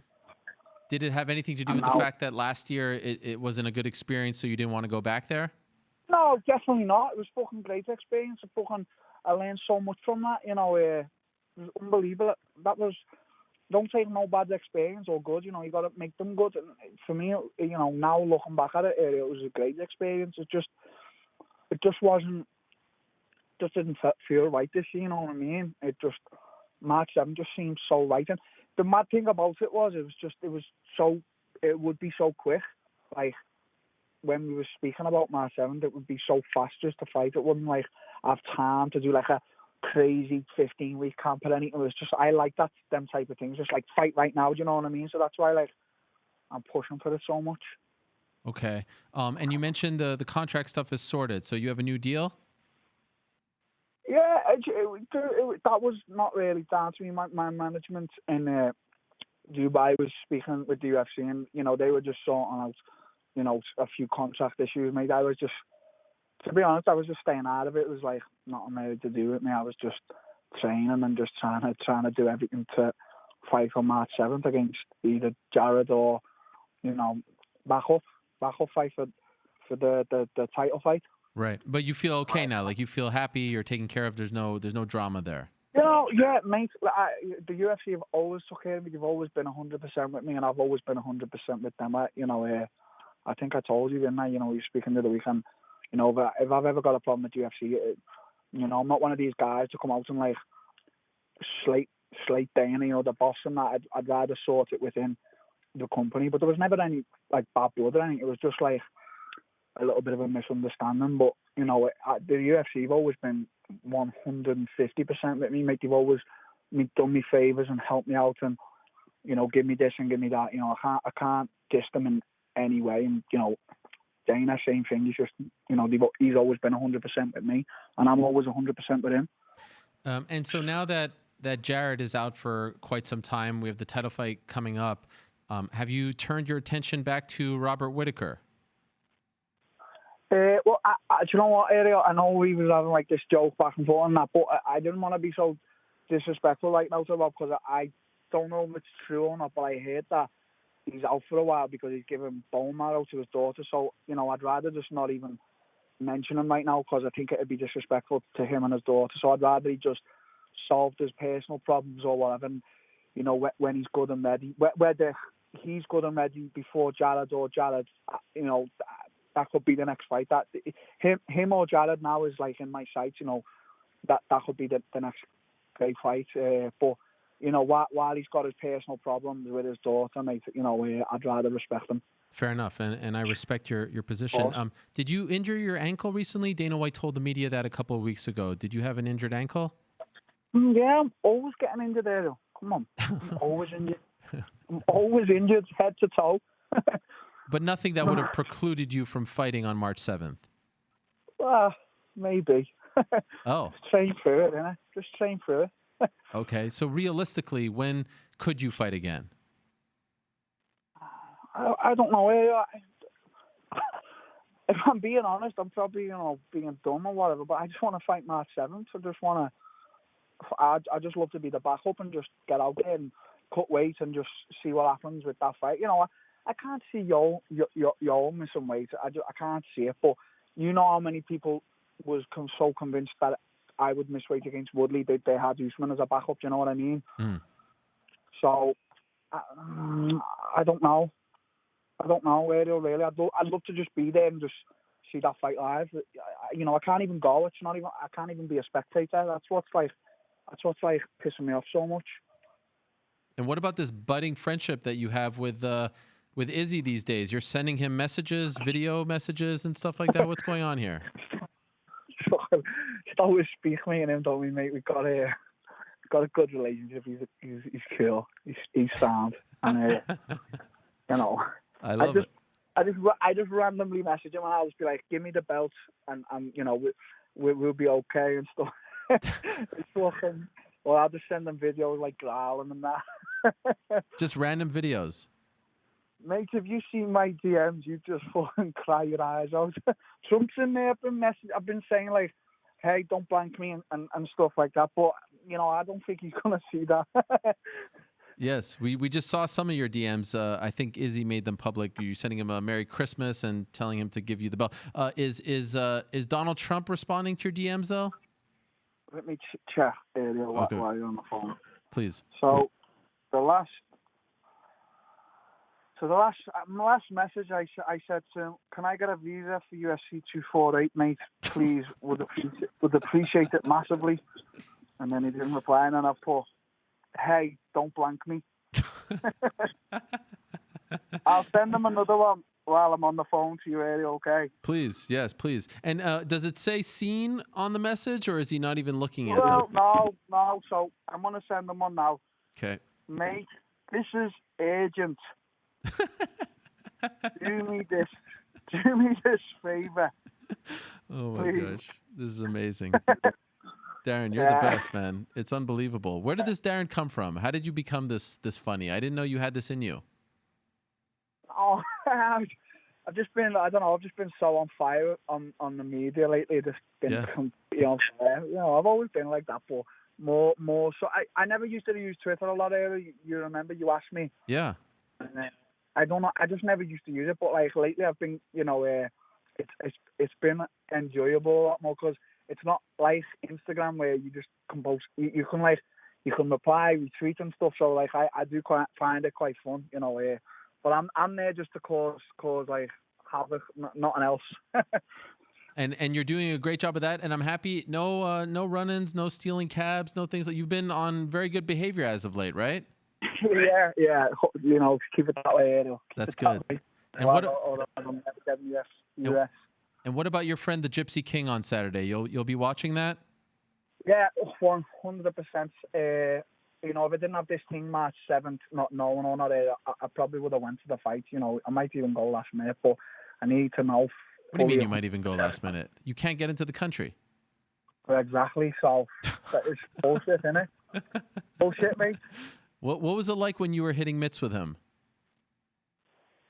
Good. He was really powerful. He's so loose for a big guy. You know what, mate? I truly think he's going to do this cunt on Saturday. I just think he's going to do him. I hope he does him. You know what I mean? And then get that unification with Joshua, and I hope he does Joshua as well. That's right. Yeah, that would be huge. And of course that's going on in Las Vegas. That's why I was saying that it would be problematic for you to get over there. But maybe LA area, I think it's going in, isn't it? No. MGM Grand in Las Vegas. Who, Fury on Saturday? Yeah. Are you totally sure? I actually just had him on the show a couple of hours, like an hour and a half or so ago. What was he saying? Did he give me a shout out? Unfortunately, no. Didn't he? Nothing. I hope he gets beat now. Are you guys friends? Do you talk? Yeah, mate, he's a cool guy, I swear. He's fucking funny. I swear. He's cool. He's a legend. Yeah, that's right. As are you, Darren. As are you. And I'm very happy to hear that you guys are having another baby. Life is good for you over there. It doesn't have to always be about fighting. It could be about the other things as well. No, of course, but until I retire, mate, that's the sole focus is to still do, to complete what I set out to complete. We have your old friend Mike Perry is up next. Is there anything you want to say to him? He's listening right now. Is there anything you want to say before He messaged me last night. Oh, about what? He's just fucking being Mike Perry, wasn't he? He's cool. Just fucking big up Mike Perry. Fucking let's have another sparse here. Oh, amazing. Okay, so in conclusion, Darren, right now we don't know when, and even if it's a fight overseas, like a fight in Europe or Brazil, this is not something you're interested in. You want to fight in America next. Is that accurate? I had enough fights, Ariel, in like Brazil and obviously my homeland. I want to start cracking that American market now, Vegas, and that's the time now. My right weight class and I'm in my best frame of mind I've ever been. So it's time to crack that market, the way Conor did and that. So it's time to follow in someone's footsteps like that. So yeah, peace out. Okay, so we hope you get your visa sorted. Keep us posted, please. Thank you, Ariel. Okay, all the best to you, Darren. Thank you so much. There he is, Darren Till, joining us. The man himself, top contender at 185. Great to have him on the program. All right, now let's talk to Mike Perry. Just spoke about him. He's kind enough to join us via the magic of Skype. The one and only Platinum Mike Perry. Ooh, looking a little different these days, Mike Perry. No facial hair. I like it. You look so young. Yeah, I appreciate that. I was looking at the camera trying to get my angles before you called. And I was like, man, you know why I can still be the best welterweight in the UFC? Why? Because I'm the best looking. That's right. That's why. I'm the best looking one. You're very good And looking. that's why I can be the best. Amen. Now, what happened to the facial hair? Why'd you get rid of it? It just bothers me sometimes now. Okay. You look So like 10 it's years younger easier. without it. Good. I should feel better too then. Yeah. What did you message Darren about last night? I tagged him in a video. It was like a gorilla and an RX-7 backfire on the car, and it played the song that he walked out to when he fought Cowboy. I was there in Poland. That's how he called me out that night. That's right. But he's too big, and I was talking to him about, because he asked me how I was doing. So I told him what's going on, and he said if I was going to Vegas, and now I'm thinking about it. But I'm going to go smash Iaquinta this weekend. And then, we were talking about 155, but I don't think I can do it. I don't think I can make it at all. Oh. But I'm not big or nothing. And after I smash Iaquinta, we can go after Khabib, because my grappling is top notch. So 155? Why would you entertain that? For performance reasons and health reasons. If I could do it healthy, live more healthy, which I've been doing the total opposite of that. It's kind of funny, but what do you mean? I could I eat to be comfortable, and it really never. I'm always in good shape, no matter what's going on. But sometimes I have pains and issues. I got injuries that almost like they take my breath away, and some people might confuse that for cardio, but I'm in great shape because cardio is mental. It's how you run your system, and you have fuel. You got to know how much fuel you have. You can't just be putting it all on the gas. So, I'm just thinking about fighting like always, man.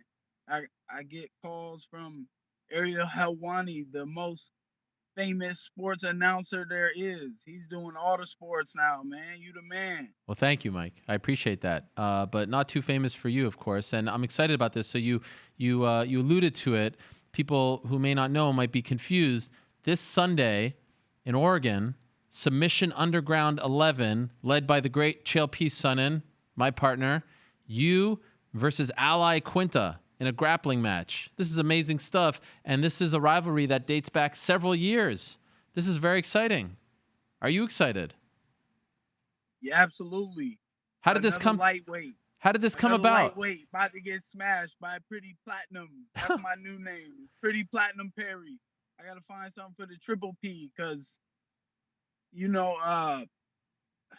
like I said, man, I'm gonna be the best welterweight based off just look. That's why I had trouble with Alan Joban. I was like, man, he's a model and shit. He don't look better than me, but he's a model, so he gets paid for looking good. I got more followers on Instagram for looking good, even though it's a bunch of dudes. That's all right. Yeah, no problem. It's all good. How did this come about, this match? I believe it might have. I don't know if it was before or after, but Craig Jones came to Fusion, and I grappled him for a couple minutes, and he grappled all the guys at the gym, and we just sat around him, and he just one to the next, and I waited till he got nice and warmed up. Yeah, I'm a lot better now. Believe that. I used to have it, and I lost it, I think, for a little bit. I fell off the bike. But my grappling is there. I really wanted to grapple Jeff, and it kills me because he ain't got no cauliflower ear. And I watched that hood dude with the dreads. He looked like 2 Chainz. He fought like twice in a month or twice in 2 months. And he had just lost his last one because he gets laid on and grappled. And I remembered when I worried about that. But now I got to find my entries, get a hold of people. And I've been doing that, I think, more mental training by enjoying my life and taking time off. I've taken time off for the first time in 12, 13 years pretty much. And I'm just trying to work on my body's health and, not being injured all the time. How did you react after that fight against Jeff? Losing like that, that's never happened to you before. How did you deal with it? That has happened to me before. It happened in a boxing fight once, and I was prepared for the hands, and that southpaw kick came up pretty much almost a knee. He threw it great, and I didn't react to it. I tried to go back to the old just sit and stick the whole time. It was like I needed to do more of the Luke fight where I stick and move. And it's funny because we all transition with the sport as the sport transitions. And there's a lot of jumping knees right now. There's a lot of elbows and shoulders, and it's hard to practice those things. But that's why I'm taking the time off, so that I really feel like I gotta bust people open. I'm gonna have to pay for sparring because I'm gonna have to practice busting people's shit open, so that I can go in the ring and bust people's shit open. So this match against Iaquinta on Sunday, is this part of the new chapter? Are you envisioning this as the first step in that new journey? Yeah, second step. First one is getting the body right. Mm-hmm. But that's a funny thing because you get it right, and then you got to go train, and it twists you up. So I just keep it light, because mentally, I'm gonna rip somebody apart. I know how to grapple. I know how to punch. I know what to do against the kick. I just have to, not be practicing it wrong in a sense, and you still got to practice it. So just, I think I do it a little less, and I think about it a little more. Okay. And what's the state of your relationship with Al? Because we showed some tweets from several years ago of you guys going back and forth. There was some talk at one point of this fight potentially happening, or there was an issue between you guys. How do you feel about him now? Business is business, but he ain't gonna smash me. I'm gonna smash him. It don't matter. Business is business, which means I know what I need to go out there and do. I know how to go out there and do it. And that's what I'm gonna do. And that's how it's gonna go. It's gonna go the way I want it to go. Everything is. Are there weigh-ins for Submission Underground? I don't know. I'm flying in the day before, and I don't have to weigh in. We're both open weight. I assume we'll both come in at 185. He'll probably be 179, and he gonna get it. That's maybe. He might be 165. He'll be between 79 and 65, because he is a lightweight. So I'm gonna smash this dude. And I'm one of the best grapplers on planet Earth. Gi or no gi? No gi, I'm way better, but I still go with that gi too. But sometimes that lapel against a black belt, you know what I mean? But I know how to get it. I'll get it. But I mean, I don't like the gi though. It's too heavy, man. Yeah. That's not for competition. No. I fight damn near naked. I agree. I mean, we just saw John Jones when he competed for Submission Underground. He didn't wear anything, just shorts. Was that for Submission Underground? Yeah. Oh, let's go. Him versus Dan Hendo. That's right. Old school. Hendo just was like, go ahead, man. But that's John though. That's John Jones. Wait, but did you guys not agree to the stipulations beforehand? Gi, no gi, nothing? It's no gi. All right. It's no gi Submission Underground. You can not have a shirt on, just like Dan Hendo right there. It's a cage fight without strike. Right. And there has to be a winner, right? I can slam him on his neck. Damn. Amazing. And what are the rules for those that don't know? How long is the match? I don't know. I think it's like 5 minutes, and there's some overtimes, or it can go 20 minutes. I don't know, and I don't care. I'm gonna smash him in 5. Okay. Now, correct me if I'm wrong. Your wife is also competing on the card. Yeah, look at that, man. Look at this. That's what I'm nervous about. Has she ever competed before? One time she tapped out couple soccer moms or something with the gi on. With the gi on. She did one that I taught her where it's like a white belt thing, but I'm just strong, so I do it. I grab the lapel and I just push it on their neck from on top. Sleepy time. Yeah. You don't even know it's coming. I heard there was some talks of you guys being in a tag match. You know about the tag matches that they do? Yeah, they were trying to do that. But I want, they offered Gilbert Melendez and his wife. I don't know.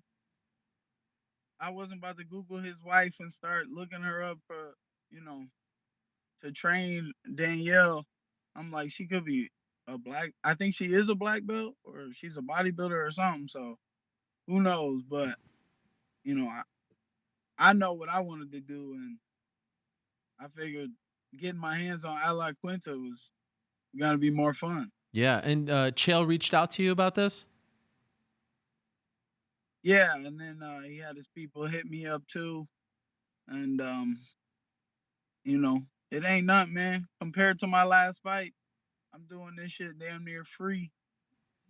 Because we gonna make a trip out of it too. We going snowmobiling when we go up there. And for a little road trip. And then when I get back home, I'm gonna bust people's shit open. Do you have your next one lined up yet? Your next actual UFC fight? No. When do you want to return? When I'm ready. Okay. I'm ready for a grappling match this weekend. Right. I gotta find that balance, with being a training partner and having to win fights. I hear you. That makes sense. So no rush.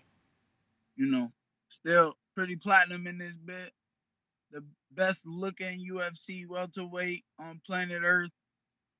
And hide your mom, hide your kids, hide your wives, not your kids. Right. No. Not your kids. No. The kids love me. That's right. I love the kiddos, man. And you recently got a new dog, right? A new puppy too. There you go. I was just gonna say you recently got a new dog. Yeah, that's why I was thinking about the kids, I guess. Yeah. Kids like puppies. Look at this little puppy. I have a son. What's the dog's I have a new name? Son. And that's my boo getting love right now. Look at on you the Ariel guys. Helwani Show. Thank you guys, man. Look at y'all. How about that? What's the dog's name? Lil Champ. That's Champ right there. Last year, Valentine's Day, you proposed to your wife. This year, you get her a puppy. I mean, you're a real romantic. Yeah, she says I don't show her no love. Well, I mean, I feel like the facts would suggest that 2 years in a row, Valentine's Day, you made it very special for her. Oh, man. I don't like to talk about this, man. Okay, sorry. This is your. I mean, it's on Instagram, so it's kind. How about the fact that you have Jacare there training with you in Orlando? Is he preparing you, helping you to prepare for this match? No, this been all me all the time, man. It's always been all me all the time. It don't matter what these guys say, what these coaches say. Y'all were talking about Diego Sanchez's coach saying things to him in the corner. How do you feel? That's their language. That's shit that Diego might respond to. Weird stuff, but it don't matter, bro. Everybody can get it. I'm back with it. Let's get it. That rhymes. Yeah, kinda. Not really. But by the way, I still be thinking about rapping. Oh. I could do it one day. I'm gonna be the oldest OG rapping once I'm like 50 and can't fight no more. Spit some bars for us right now. Oh man, spitting bars in the cars, trying to go far, get this money, that get high, I'm high. That was good. On the spot. That's called That was freestyling. terrible. That was terrible, man. Don't do that to me no Okay, more, I'm man. sorry. I'm sorry. But you know what, Mike? I just want to say I'm happy that you said that about Diego because there's a lot to be critical of. But I find it crazy that we're going to now critique the language in which, look, if you want to say, oh, that wasn't good advice, it wasn't good advice, but we're not even critiquing the advice anymore. We're critiquing the message that he's trying to. I actually thought that that wasn't bad, telling him to breathe, telling him to relax. Like, I've heard way worse corner work than that. So I think it's a little much. I mean, his guru guy, I mean, it's a little bit out there for me, but hey, if that's what he wants, that's what he wants. Who are we to say that it doesn't work? Like, it's a little bit much for me. So I'm happy that you said that. We the people who had nothing to do with that fight and the way it worked. The way it worked was entertaining, and God threw that fight at us, and he threw it at a way that just goes to show, like, you don't know what's gonna happen. Yep. You really don't. Well, But whatever, he won, and then Conor McGregor called him out. That's successful to me. that's true. Yeah. I don't know how serious. In my next fight, I might pull guards until I'm doing all this grappling and let the dude jump knee me in the face. You kick me in the nuts. Oh man, I'm going like Stephen Struve, and I'm telling the ref I can't do it. That's an illegal shot. DQ his ass. Amen. Take that money and run. Amen, bitch. Don't do nothing illegal to me. I couldn't agree more. It's crazy to me that we put down these fighters. You get kneed in the head illegally, and now he's the bad guy for saying I can't fight. It's ridiculous. Anything you want to say to Iaquinta? He's coming up next on the program. Any message you want to send to him? No, you said Iaquinta, and I thought the only motherfucker that I really want to get at is Jeff. Because he did what he did, but I can beat him. I know I can. And I just didn't prepare properly. And I don't see nobody else trying to fight his ass. So, I'm going to smash this little lightweight. It's not even a thought. And the rest is just a little bit of work from me, putting it together how I know I can. Good to talk to you again, Mike. Thank you, and good luck this Sunday. Appreciate you, bro. All right, there he is, the man, Platinum Mike Perry, joining us from his car. Without further ado, let's say hello to the man he'll be competing against this Sunday, Submission Underground number 11. Our old friend, he's back. It's been a while since we last spoke to Raging Al Iaquinta, and now he's kind enough to join us. Last but not least, there he is. Ooh, from a different spot. Whoa, look at that. Big Guns Iaquinta. Where'd those come from? I feel like I'm freaking half retarded after listening to Mike Perry. Holy shit. Stop. Come on. You could have cut that one a little shorter. Jesus, what the hell? I tell you what, I'm more nervous about my girlfriend. He better be nervous about me. I'm training with, he's like our grappling match. He's going to get seriously injured. I'm looking forward. That got me amped up. Okay. Got me really amped up. You're welcome. How much you weigh these days, Al? I'm like, what did he say? I was going to be 179. He's probably right. I'm probably like 179. Well, then he said 165. He kept calling you a lightweight, but you don't look like a lightweight.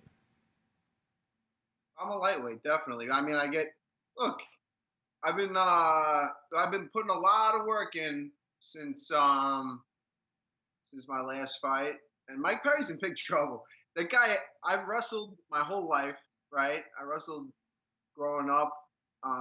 And I train with like the best guys in the world in jiu-jitsu. So he's in big trouble. Big trouble. What's your side of the story? Like, how did this all come about for you? Did Chael reach out to you? I actually was listening to Chael's podcast, a big fan of Chael's podcast. And I heard that Mike Perry wanted to grapple. So I hit him up. I was like, does Mike Perry have an opponent for this thing? He was like, I don't know. Does he have one now? I said, yeah, let's fucking go. Wow. So Mike Perry's a guy that I don't know. Maybe if he's talking about going down to 155, we might fight after this, I guess. That'd be a good fight, I think. But I don't know. I think that guy's shot, man. That guy's shot. How do you feel about him? Because we showed the tweets earlier. Like, I think a lot of people forgot about this. You guys going back and forth like 3-4 years ago. How do you feel about him now? Is there beef there? I don't know, man. He's just not too smart. He's entertaining, you know what I mean? This whole thing. The guy's not too technical, to be honest. You know, he's really not. So he's in big trouble in this matchup. He's just like a strong, athletic guy that just doesn't know anybody. He doesn't know anything. Doesn't know any. You know, I've wrestled against guys like this my whole life. You just gotta weather the storm, and I think I can gas him out in 5 minutes. He's like, cardio's a mentality. We'll see. We're gonna see. I'm gonna absolutely put it on him. 5 minutes. I think I can gas him out in 5 minutes and just make him quit. To be honest with you. Are you up to speed on the rules, like gi, no gi, all that stuff? This is no gi, right? Yeah, it's no gi. It's a no gi grappling match. It's 5 minutes. Ibero. That's the other thing. He's like, man, I don't even know the rules. I'm just coming down for the fight, bro. I've been training with guys that like compete in the top of the top competitions in jiu-jitsu, like Abu Dhabi, all these grappling tournaments. I'm going with them every day. This guy doesn't even know what he's so clueless. He has no idea what he got himself into. He's in a tremendous amount of trouble in this match. So you're taking this very seriously. I'm taking everything. I mean, we're going in there. He doesn't even. You can seriously. People get seriously injured in these grappling tournaments, and I'm going out there to make him tap. And if he doesn't tap, it's not going to be a good night for him. So I think, you know, he's more worried about his girlfriend, his wife, whatever it is. He should be worried about me because I'm training with Jason Rao, Nick Ronan. These guys are guys that he probably. You ask around the jiu-jitsu world, these are the fucking guys, you know. And I'm training with them every day. I'm a fucking guy, bro. This guy's in big trouble. Big trouble. And by the way, with something like this, do you have to ask the UFC for permission before you agree to it?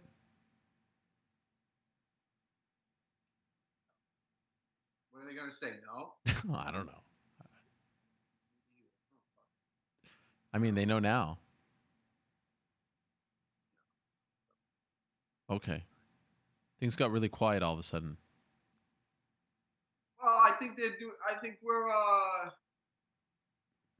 Did you see in the second round, or was it the third round?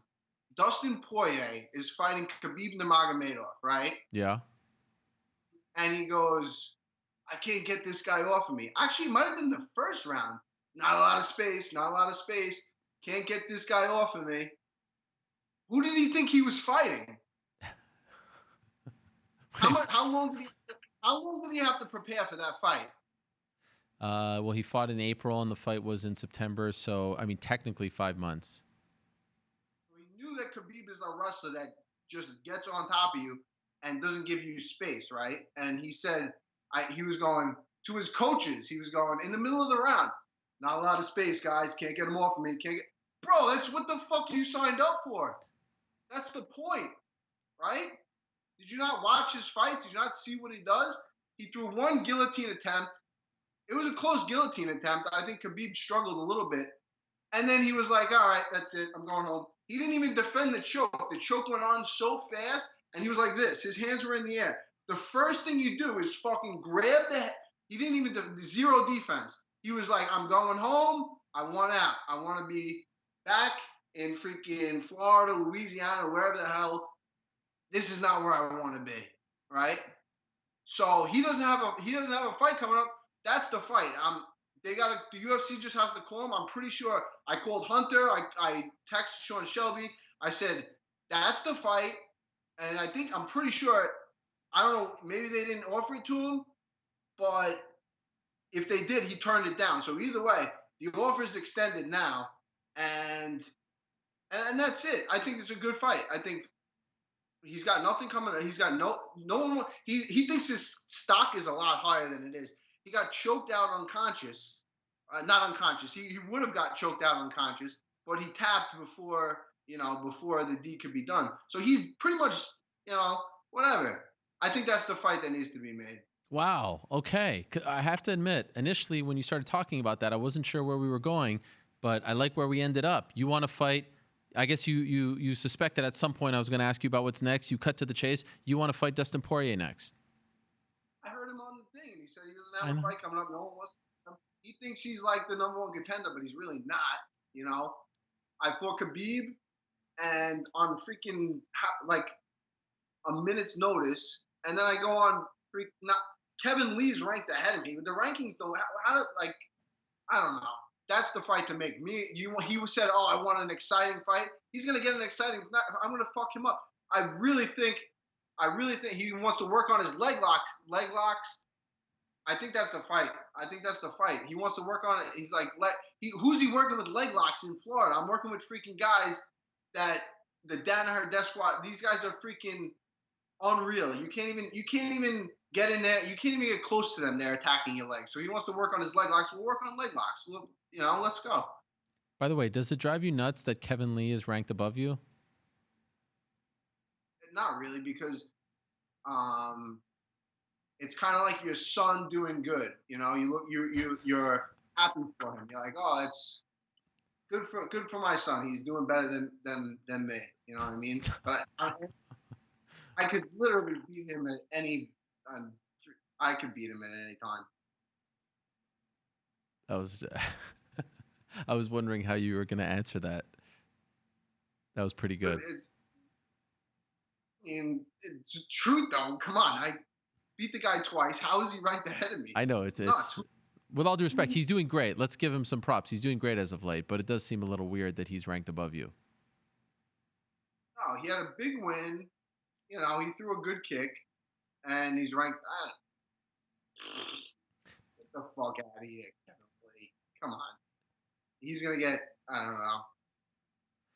Hey, I hope he keeps winning. It'd be good. I really don't hope he keeps winning. I can't lie. All the opponents, everybody I fought, I hope they win except Kevin Lee. I just can't. It makes you look good when somebody you won or somebody you lost. Like I was rooting for Cerrone, whatever. You root for the guys that beat you because it makes you. Kevin Lee, I just can't root for. The guy is just. You can't root for the guy. He thinks he won. Watch the fight again. Watch the 4th and the 5th round of our fight and tell me that you think you won. I made him look like a little girl. I was running him around. He didn't take a step forward. He was backing up the whole time. He thinks he won? Get the fuck out of here. Holy shit. That guy really, he's on something else. Maybe now he's with a good camp, though. I don't know. He bounces around. He never really, whatever. Yeah, I don't know. What went wrong against Dan Hooker back in October? I fought a tough guy and I didn't bring my A game, and he definitely did. Maybe I brought my A game and he was just his A game is better than my A game. I don't know. I felt like that was he's tough. He's tough. He's tough. So tougher than you thought. Go out. Nah. I don't know. I don't think he's. Nah, I don't know. I think I had a good gauge on his skill set and what he was gonna do. He brought it, and I felt like once I started to get going, really in like the 2nd round, I really started to get going. I was switching. I was a little southpaw. And then once I started getting some stuff down, he clipped me with a shot, and that kind of reset everything. So I felt like I kind of had some momentum going in that fight, and I was starting to figure him out and starting to do better. And then he clipped me with a shot, and that kind of reset everything. And that's what a good guy does. He'll check you when you make a mistake. So I made a few mistakes, and he's a tough fighter. I'm looking forward to his fight with Felder. Felder's a guy that I've crossed paths with, was supposed to fight a bunch of times, and it never ended up working out. But that's gonna be a great fight, and Felder's going to New Zealand to fight him in his home. So I kind of took that fight. Going over to Australia, it was pretty fun. I had my whole team with me. I really had everything. I was training incredible Sarah Longo Law MMA. I was going to the sports science lab in Staten Island. Really, I was on point, and he put it on me. He was everything that I thought he was going to be, and he I couldn't figure it out, and that's how it goes sometimes, you know. Of course, famously, you're supposed to fight Paul Felder on that 223 card, and the whole thing with Max Holloway and Connor happened, and you moved up. So, as you mentioned, your paths have crossed in the past. Your paths have crossed in the past. Who do you like in that fight? I really have no idea. I don't know. It's going to be a good fight. We'll see. Yeah. You know, I kind of hope Hooker goes out there and puts on a show the way he did in our fight, and but we'll see. We'll see how Felder going over to you know, that trip is pretty wild. I went out there two weeks early, and really it took a little while to get acclimated, and then once I got my that's a whole thing in itself, is to go over there, and it's fun. You got to make it fun. You got to kind of enjoy the area. We went around. I had my team with me, like I said, and we saw Melbourne and kind of explored, got our training, and it's fun, man. I got the best team around me. Did you see Merab's fight this weekend? Yes, incredible. Holy shit! You had Mike Perry on the show. Can you freaking? Are you kidding me? You should have. Well, it's to pump up your fight. I'll say something. Merab had. Go ahead. Ariel, this was a great show if Mike Perry was out and Merab was in. That guy is the best guy in the world. He's the complete opposite of Mike Perry. There's no, like, you put these two. Merab is the best guy in the world.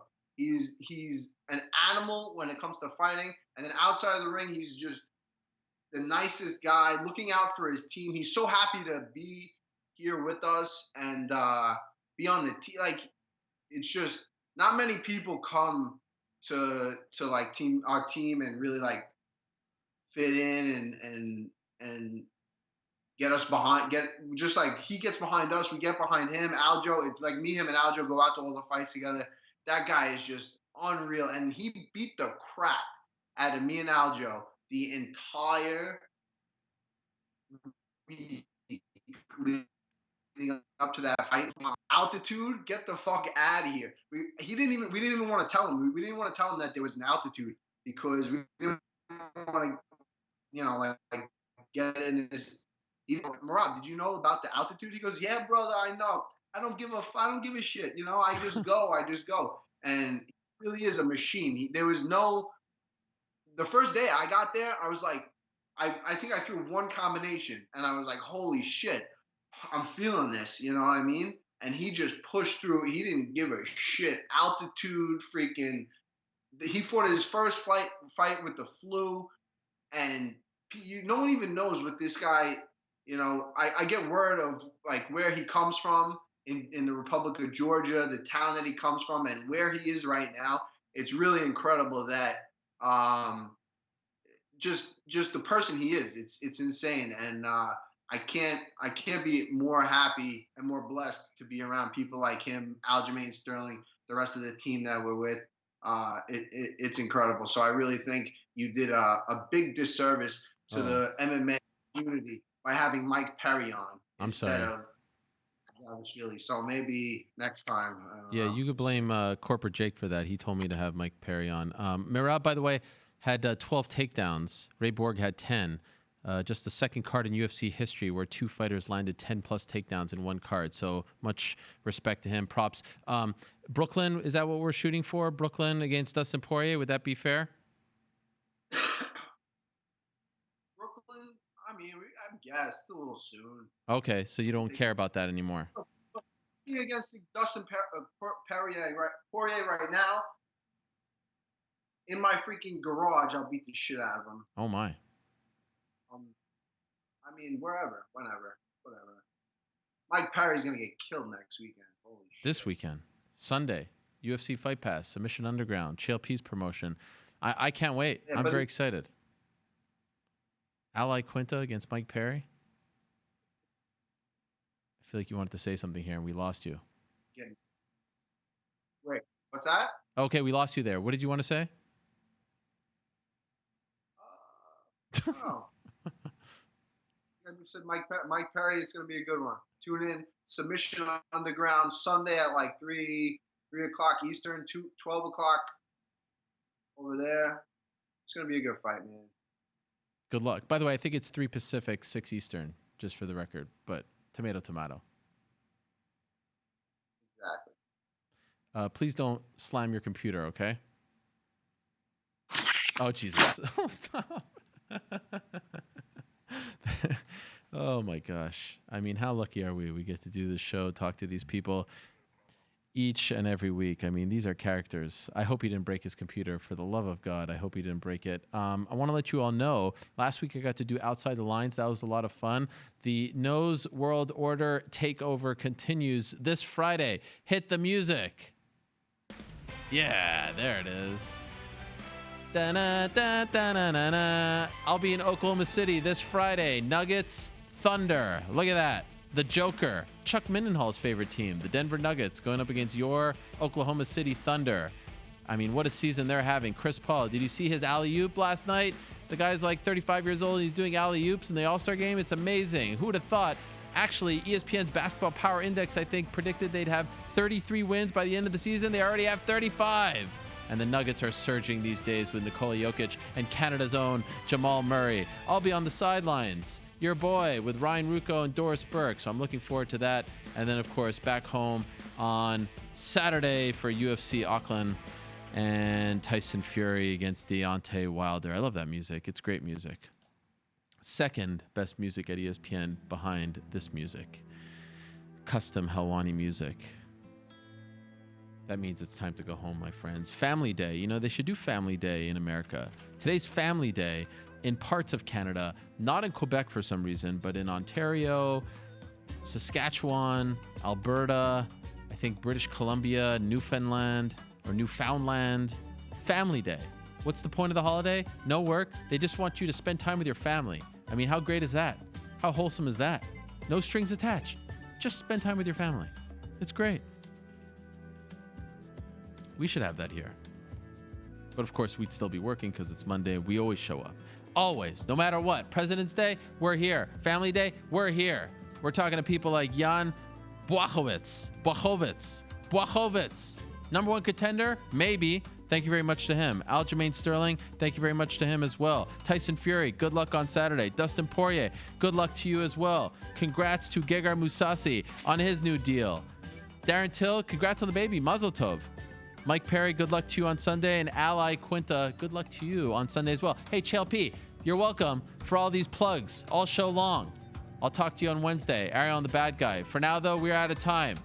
Thanks to you. Thanks to all our guests. Back next week, same time and place. Until then, I say peace. I'm out of here.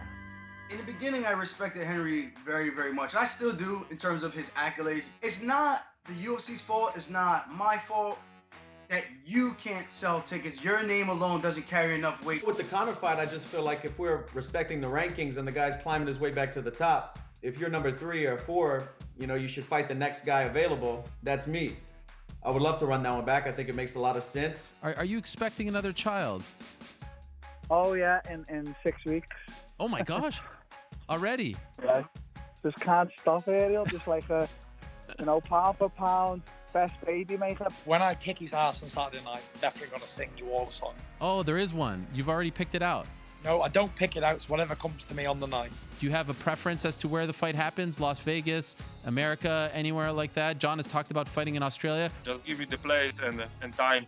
But we can do this in Poland. Why not? The Funk is down to go throw down anywhere. So whatever happens, personally, I would like to take on the boogeyman next that everyone's so afraid of. I cannot wait to put a show on for everyone on Saturday.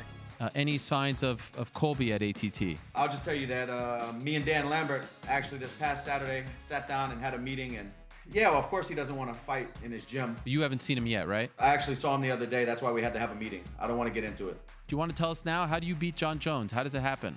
Legendary Polish power. I thought you were saying Colby Covington, and I didn't know he had any kids, so my mind was focused on MMA for a second. He's a virgin, isn't he, Ariel? I can't confirm nor deny that. Okay. He loves our show. He watches every week. Any message you want to pass along to him? Just give me the time, give me the place, I'm gonna be there.